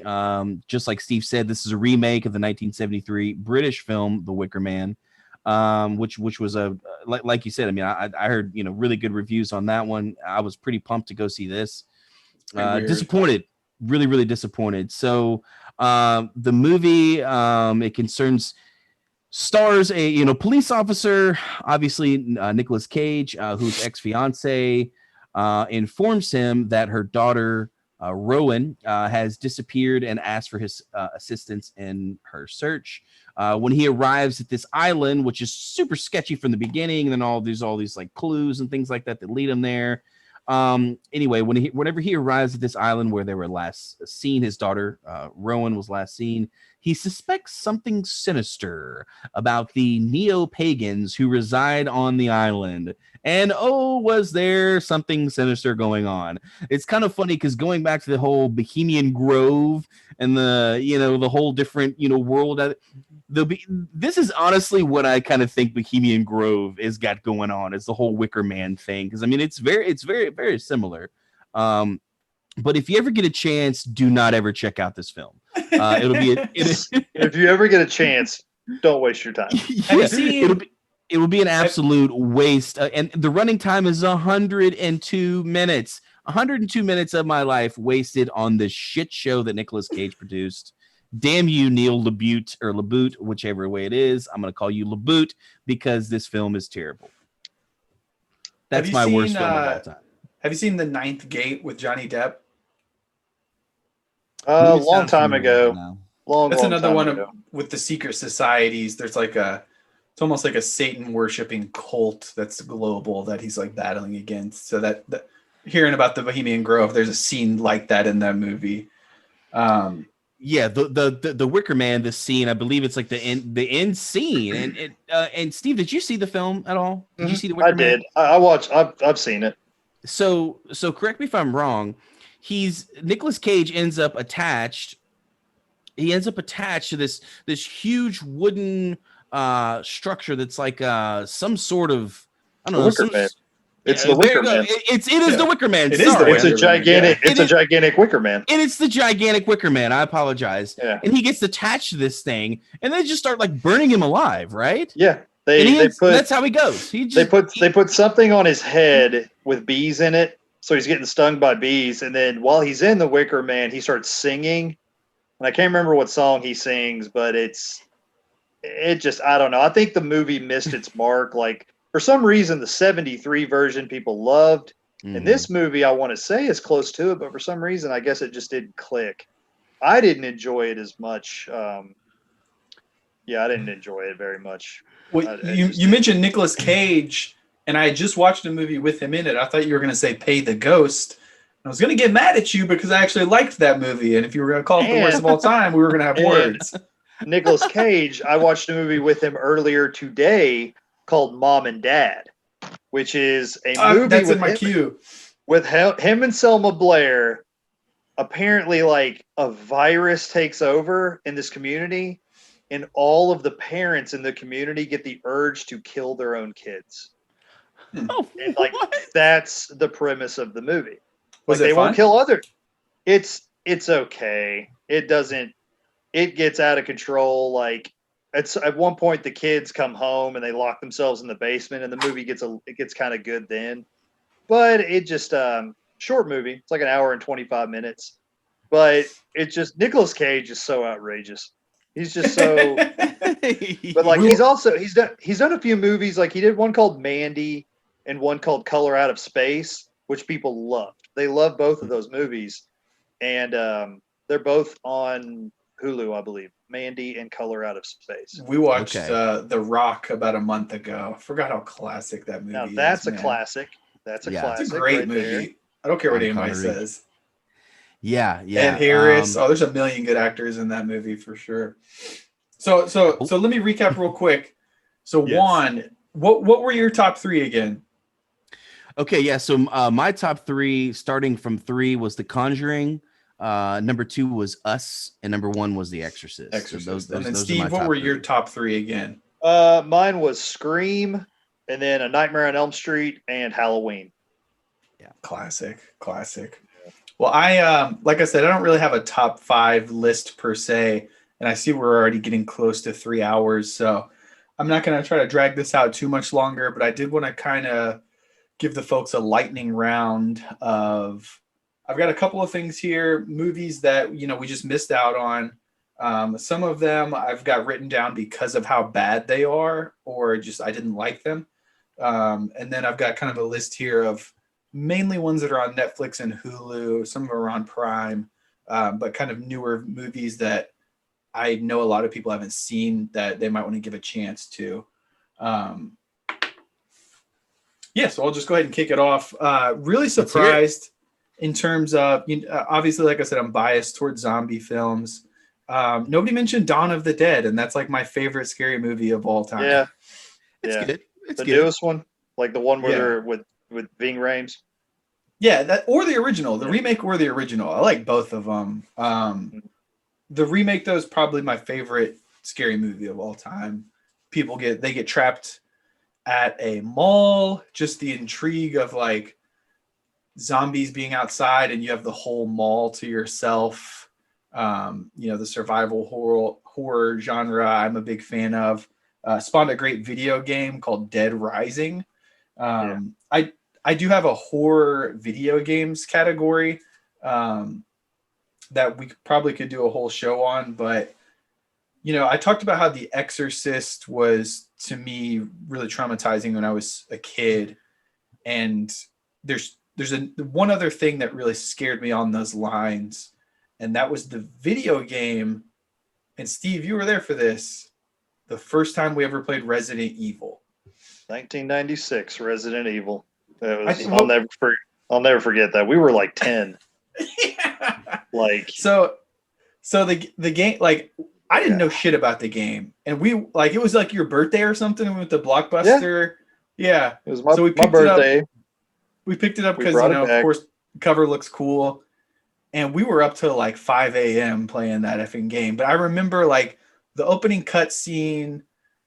You're like a SEAL team, and you get chased into this house by these rabid zombie dogs, and it's like really crazy, fast paced. Then you're in this gigantic mansion, and it kind of slows down, is really boring, and you're looking for one of your crew. And you go through a couple doors, and you turn this corner, and it hits another cutscene, and it's this zombies. It's the back view of a zombie kneeling over this body, and you just hear like crackling and and blood starts pouring everywhere, and the zombie's eating the guy's head, and then he hears you and slowly turns around and looks at you, and then the game is you're playing and the zombie's coming at you. Dude, that scared the shit out of me. And imagine like 5 anywhere between like 9 to 11-year-old kids at a birthday party. We don't know what to expect. We're kind of like it's like a detective game kind of. You're picking up items. and then you get to the other room and you see this, and then like the cut scene goes away, and suddenly it's you standing in the room, and the zombie's getting up and turning towards you, and we're all just like, fucking shoot it, like just kill it, like, you know, like we're like, or run, you know, and you're like, I don't know how to shoot because you hadn't had to shoot anything in the game before, so you're like, run to the other room, and then you run to the other room, and it comes in that room, and it's like, it can open doors, you know, which I think in the original Resident Evil they couldn't really come in the room, but there's a scene in there where you're going through this L-shaped room, and there's windows. And you go through, and you get halfway through the room, and zombie dogs bust through the glass. So now you got to run, you know, and like jump scare the hell out of me. Yeah, no, it scared the crap out of you. That's classic. You know, Resident Evil classic. was, you know, that's obviously Resident Evil spawned like 5 or 6 movies, and 8 or 9 video games, and so it was very, very successful. I love the video games. They've remade some of the old games, and I've loved that. We went back and beat the remake of 2. We went back and beat the old school version of 4, which they're doing a remake of. Apparently at number 7, it kind of changes up to like a first person, and it's a different style of game. So I haven't played that one yet, but that was next on the list. But I enjoyed the movies. I didn't love them too much. I think one of the last ones was probably my favorite. But yeah, Resident Evil, if you're talking about scary stuff, I just had to kind of sneak that in there because it's just on a personal level, one of my favorite franchises for sure. Along those lines, Silent Hill is really cool. I thought like the video game is freaky, but the movie is also really good. The first one in particular is really good. The second one's got a young Jon Snow. But yeah, it's nowhere near as good as the first one. I highly recommend that one. Okay, so mentioned the games, mentioned Dawn of the Dead. If I had to do a top 3, I might put both Shaun and Dawn of the Dead in there just because I like them for different reasons. And then if we're counting Jaws, that's my cop out. I'm putting Jaws as my other one in the top 3. Jaws is just for the everlasting effect of like people. I mean, growing up as a kid, you had the irrational fear. You jump into a swimming pool, and someone would be like, you could be in a swimming pool, fresh water, chlorine. You just took a fresh pee in the pool, and someone could yell shark and point, and you will look behind you. You will look behind you because it's a natural reaction, and it's just scary. You know, in the first Jaws, when the shark finally pops up out of the water. And, you know, it's so big and it's so scary looking. Then Brody backs up and says, "You're going to need a bigger boat." And it's right. It's yeah. No, just got the best. Sorry, one. Yeah, no, that I just sitting here listening to this. It just reminded, dude. That's probably one of the like funniest stories my mom always told me, like growing up, and I was always interested in it because I mean, I who doesn't love Jaws, but. To put it in perspective, she graduated high school in 1969. That film came out in 1975. So she was still very, very young whenever that film came out. And the story she tells is she remembers vividly going into the theater, and all the theaters were jam-packed, of course. And she said she will never forget ever the first time that she heard that music. You know, and the I mean, it's just so classic, you know. That's John Williams. I think it does the Halloween music as well, right? Well, John Carpenter, who directed Halloween, he did the Halloween music, and they did a screen test for that on movie. Another horror movie though. Like something classic. Let me think. John Williams, he did Jaws. He did all the Star Wars. He did, I think, E.T., Jurassic Park, all that. I don't know. Jurassic Park. Does that count as a scary movie? Because that movie was badass. Yeah, you could put it in the horror. You could put that in the horror genre. It's funny because that's like a family-friendly film. Like people are like, bring the whole family. Watch the dinosaurs devour people. Yeah, right. I mean, it's a horror movie strictly for like the raptor kitchen scene alone with the 2 kids. Oh, that's that's kind of a classic. That's suspenseful. You're holding your breath the whole time during that scene. You know, 1993. I was like 6 or 7 when that came out. Like, oh yeah, Dude, I always appreciated the fact that like no one was safe in Jurassic Park. Like no yeah. matter how like Robert Muldoon, my dude, straight BA coming out there. I remember his action figure was selling like crazy, and this mug comes out and hits you with the clever girl and just completely done. Like not even scared. Like he's more impressed by the fact that they snuck up on him. Totally impressed. Yeah, he's Robert Muldoon. He's dude. pretty much badass. Like he looks over at her and he's like, "Nice one." Like, okay.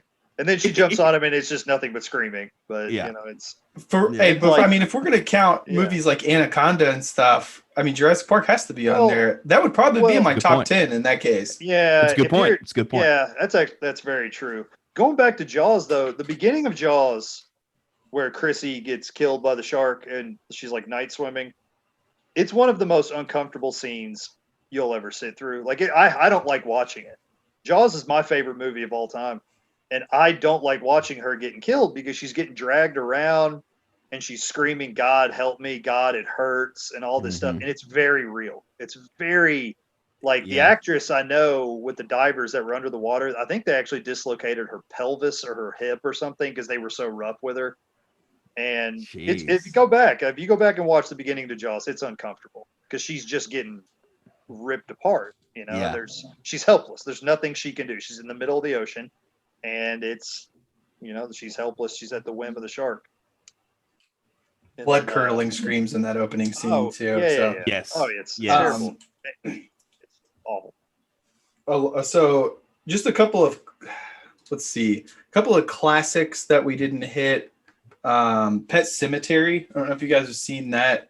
The OG is classic. The remix is really good too. Just a classic scary movie. Didn't mention The Grudge or The Ring. I thought about those. The Grudge is when they were like, that one. The first Grudge is scary. The first one is really, really scary. I don't know. For me, they just didn't sit well. And then the whole like the Ring, I remember it was very young when it came out. I saw it in theaters, I believe, and it scared the time. I don't know. Looking back, I'm just like, I don't know. It's teenage horror. That's what they came out with movies that you could go see with take a date, like all the kids could get together on a Friday night after school and go see those movies because they were scary, but they weren't rated R. I tell you what movie you don't go on a date. Now I thought The Ring was really scary, man. Like the first dead person they cut to real quick when the chick's face is all sucked out and stuff that was creepy to me. And then the scene that did it was the scene where she crawls out of the well and she's teleporting every couple steps and comes out of the TV. Every time from that point forward I saw a static filled TV, I was turn that shit off right now. Well, she crawls out. She crawls out of the TV and she stands up, and then she takes a few steps, and then she teleports right in front of the guy. It's creepy. Yeah, it is. I'll give it that. It is creepy. So it's suddenly he's backing up, and then suddenly she's right in front of him, and he freaks out and falls backwards. And you're right. The first Grudge is scary. I've seen they made two other ones too, and they recently. I thought they were all pretty good, honestly. I mean, they're all the same movie more or less, but I enjoyed them. Yeah, I've got I don't know what it is, but something about Asian horror is really fun for me. So the Ring and The Grudge, but they did. I think these are Korean movies. One is out on Netflix right now. It's called #Alive. It's a zombie movie it's very similar to a chapter from World War Z, which I love that movie. But the book of World War Z is a lot different than the movie. And one of the chapters is this kid in Japan who's a gamer, and he lives in this huge apartment and everyone dies and he has to climb his way out of this apartment, using his bed sheets to get from balcony to balcony. And this movie Alive kind of took that concept and made a whole movie about it. So this Korean kid, his parents go out for groceries and never come back. And he's locked in his apartment through this zombie outbreak. It's really cool. It's really kind of fresh take on it. And then another Korean movie that we watched The Train to Busan. Busan. Have you Train seen to that? Busan. Yeah, Train to Busan's really good. That movie was awesome. Bunch of zombies on a train. It's kind Yes. Yeah. Zombies on a train. Yeah. But a lot of good humor, twisted story, a lot of good deaths and kills in that movie. Asia knows what they're doing when they're making these scary movies, in my opinion. Here, kind of getting to the cutesy Halloween side of things. A couple movies that would make the list for me: The Addams Family, just a classic Halloween movie. Both of them. I like probably the second one better. I would say Addams Family. Yeah, the second Addams Family Values I liked a lot more. The scene where they're at the summer camp and they do the play, and they're doing a play, a Thanksgiving play, right? Where it's like the Pilgrims and the Indians. And so the Addams Family kids are on the Indian side, but they end up like capturing all of the Pilgrims and like turning the play into like a hostage situation. I love that movie. Yeah. Tales from the Crypt, Demon Knight. That's one of my favorite goofy kind of spoof horror movies. I don't know if Steve, I know you've seen that. Oh yeah. Yeah. I like Tales of the Crypt growing up. Yeah, that's solid. Halloween stylish movie, Beetlejuice, the original. Always been a fun one for me.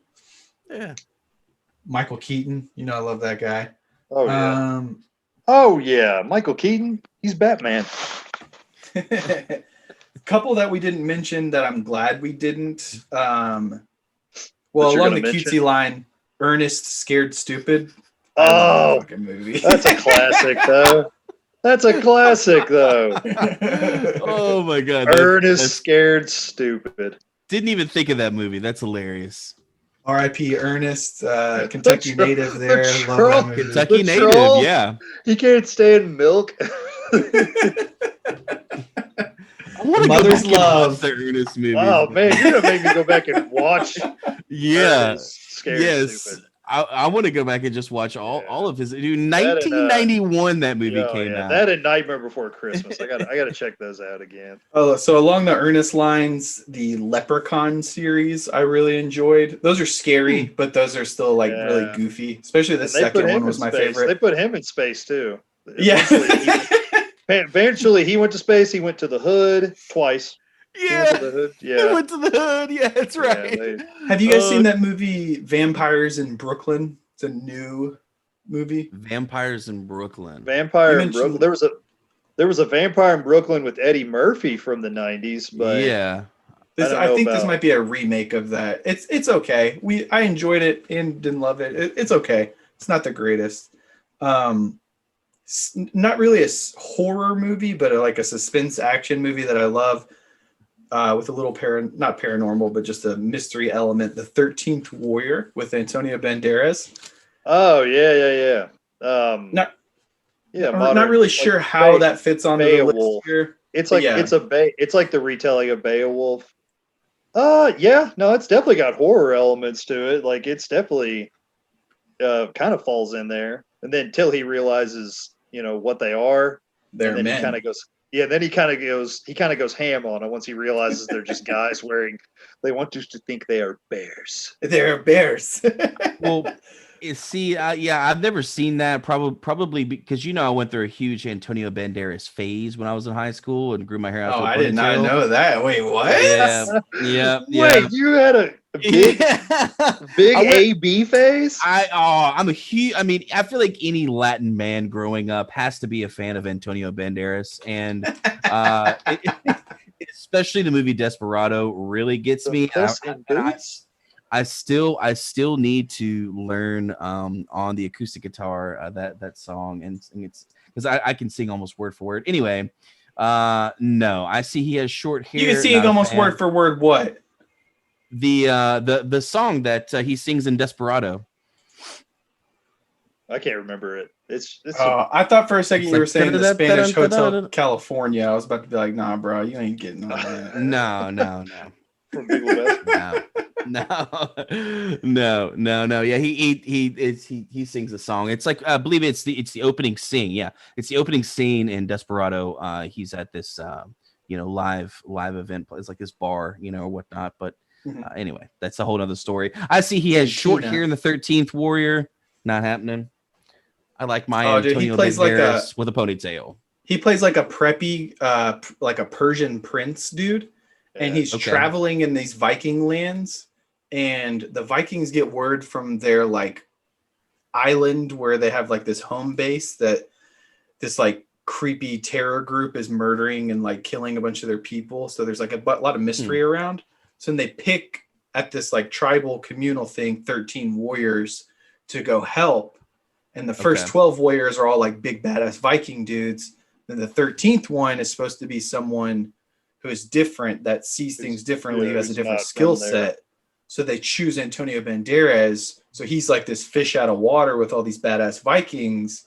And then they have to come together to fight this unknown enemy. Great. Oh, I love that movie. Absolutely love that movie. Did it feature him with a guitar case full of guns? Because if not, I'm not interested. And his buddies show up and they have guitar cases that are one of his friends. His guitar case was a rocket launcher. It's a rocket launcher. Yeah, that's like Robert Rodriguez went all out when he made that. Yeah, those were his brothers, dude. Yeah. One of them was a fully automatic machine gun. It was like a Gatling gun. The other was a rocket launcher. One of them has he's like dual wielding machine gun guitar cases. Yeah, it's the first movie I ever remember with Danny Trejo in it. He plays not Bucho, but what's his name in that movie? He's fucking badass in that movie. Yeah, he's throwing the knives. Yeah, throwing the knives. He throws the knives. Yeah. Bucho. Yeah. That's not Danny, but yeah. I just like saying that Bucho. So I love that movie. Not super like a scary, more of an action, but anyway. Two that we didn't mention that I'm glad we didn't. One being Paranormal Activity. I was not a fan of any of those movies. Yeah. Number two, The Blair Witch Project. If you would have talked to 11-year-old me, then I would have been like, that's totally scary. I remember, gosh, man. I remember there was two of my friends in the neighborhood, and his mom was she was like a raging alcoholic. We were staying at their house, so we knew she was going to get shit-faced and passed out by like 9:00. So then, we snuck out and we rode our bikes down to Kroger, I think. And that's when Kroger used to have a movie section, and we freaking rented that thing. I don't know how they let us rent that, but we rented it from Kroger, and came back and watched it. Terrified, absolutely terrified. Yeah. Nowadays, you watch it, you don't get scared, you just get a headache. And I get angry. I get angry. Yeah, when I watch. That was my major problem with the movie Cloverfield, was that there's just the camera's shifting all over the place. I mean, I wanted to like the movie Cloverfield. I did, because it's a great idea for a movie, but a lot of, Are you talking about the Cloverfield Lane with? No, that movie was fantastic. I love it. I actually just pulled that movie up. That's so funny. That movie is fantastic. Yes. John Goodman as a bad guy is incredible. He's incredible in that movie. But he was actually a good guy, though. Yeah. Well, he's a good guy. But was he though? He's very strict on him. Like. So basically, this chick he was a bad guy, but he was just trying to survive. This chick has an injury or something, and she wakes up, and John Goodman. Car wreck. John Goodman has taken her and nursed her back to health, but he's also got her in this underground bunker that they can't leave. And so it's him, another guy, and this girl. And it's like, she doesn't know what's going on or what to believe or who's good or who's bad. And you're led to believe that there's like this earth-shattering catastrophe that's going on outside and they can never leave. So it's like a survival horror in itself, just with those three characters.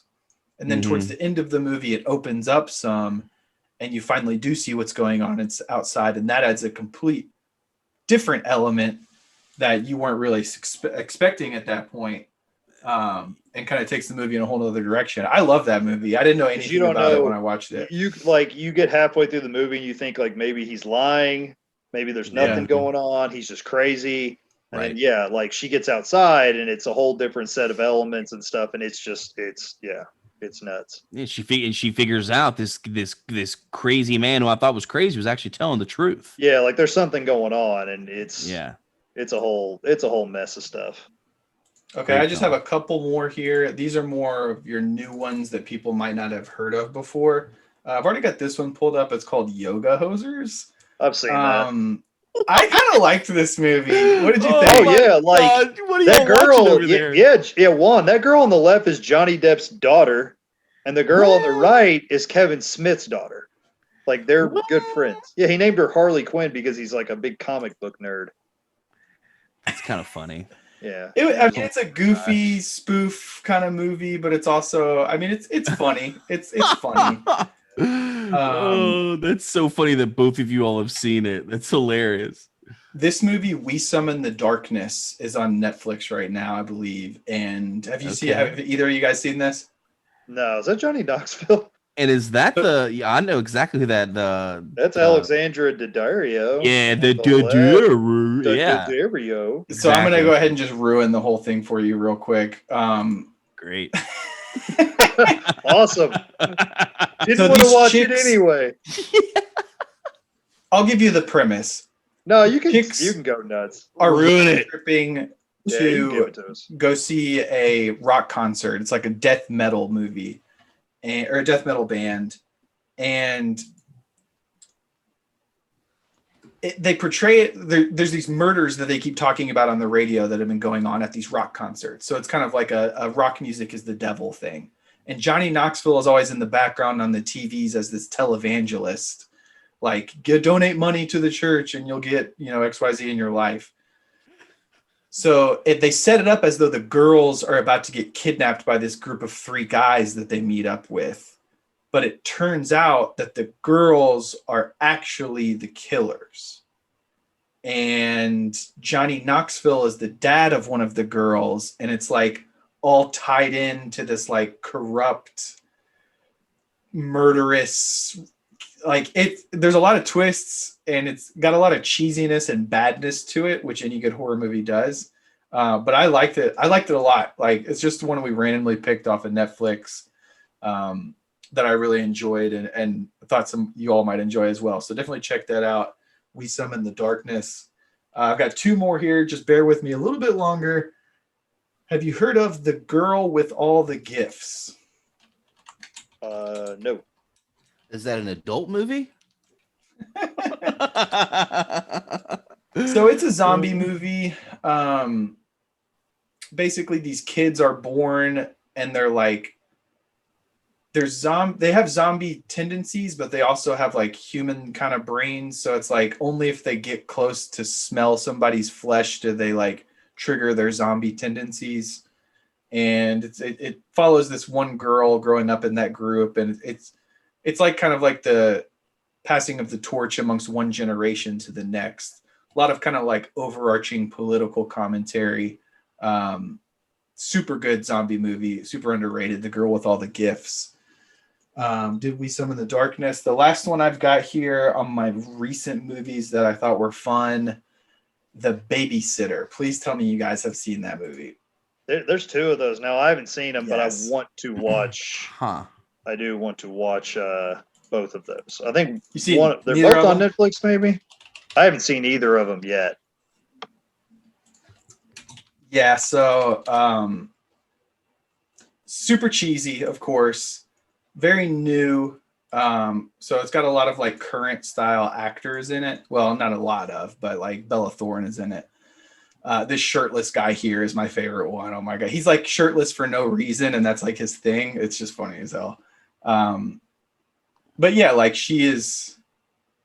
they're doing like a ritual sacrifice while she's babysitting this little kid. And then he ends up waking up and seeing it. So then they come after him and he has to like kill all this like squad of demon worshipers.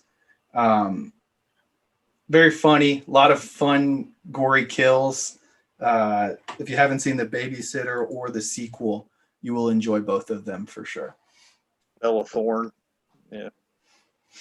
she doesn't have a huge role and she gets mutilatedly murdered in both of them, I didn't mind. She's that. also a thief in real life, so Yeah.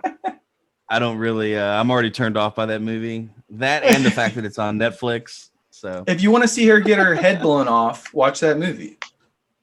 I'll probably look up the clip on YouTube. Yeah. That way I don't have to go to Netflix and endorse them. What a hater. Hey man. Oh, by the way, let's see. I don't know if you all saw this or not. This is a total aside here, but my mother sent me this after she watched our episode talking about the Netflix The Cuties producers. Cuties. Grand jury charges company. So a grand jury in Texas indicted Netflix for the lewd exhibition of children in the movie Cooties. So update on that. That's very new. So kind of an update. Yeah, my mom sent me that article and I was like, Anyway. Yeah, we'll have to do a spotlight on that because I saw the headline, but I didn't actually read into the article. Here coming up next. But guys, we're over 3 hours at this point. The Halloween special coming at you. Yeah, did not see it going that long, but And you know what? It's a great time. We didn't mention Hocus Pocus once.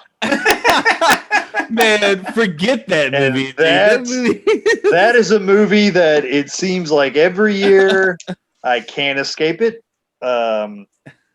Yeah, real quick, 28 days later, 28 weeks later, two very good zombie movies. Yeah, and then I like Weeks more than days for sure. Yeah, Weeks is a good one. Jeremy Renner's in it. And then honestly, there's a new alligator movie that came out called Crawl. If you haven't seen it, it's amazing. Really? Oh yeah, it's called Crawl. And it's takes place in Florida during a hurricane. Gators come, so it's flooded, and there's gators that terrorize these father and daughter in their house. Oh, I'm seeing that. Wow. Okay. In the crawl space. Crawl is one of the better horror films I've seen recently. Just had to mention that. I'll have to check that out. I've seen the preview for it for sure. Yeah, but I've never clicked into it. Yeah. Alligators. We're talking gators. Gators. And we had gators, we had snakes, we got killer aliens, we got psychos, we got family killers, we got demon possessions. Yeah. Shoo. Well, I appreciate you guys taking the time to talk a little Halloween with me. I was gonna share some personal Halloween stories, talk about costumes and my favorite candies and stuff, but I think we'll go ahead and save that for a later date here. Really, that's all I've got on my end here, fellas. Steve, thanks for joining us. I just want to say thank you for having me on. I love the Bodacious Exchange, and I'm honored to be a part of it. I love you guys very much, and I really appreciate you letting me do this. I was actually very excited about this. I'm making a list and coming up with different ideas, and really kind of diving into the season, getting this holiday season started off right and in the scary way. So. Yeah, I love it. Yeah, absolutely, man. Yeah, you are our second guest. Pumped to have you on. I don't know. And, anytime. This is one of the things that Keith and I talked about. We said, anytime we're talking movies or comics or gaming or anything like that, you definitely have to be on. You've got an extensive knowledge, for sure. So, it's been a pleasure, man. No, well, I appreciate you guys having me. Yes, Steve, our resident pop culture expert. Full of all sorts of useless knowledge. All sorts of useless knowledge. I got it all right up here. I love it. All right. I love it. Well, until next time, we'll see you guys later. Please vote. Aliens are real.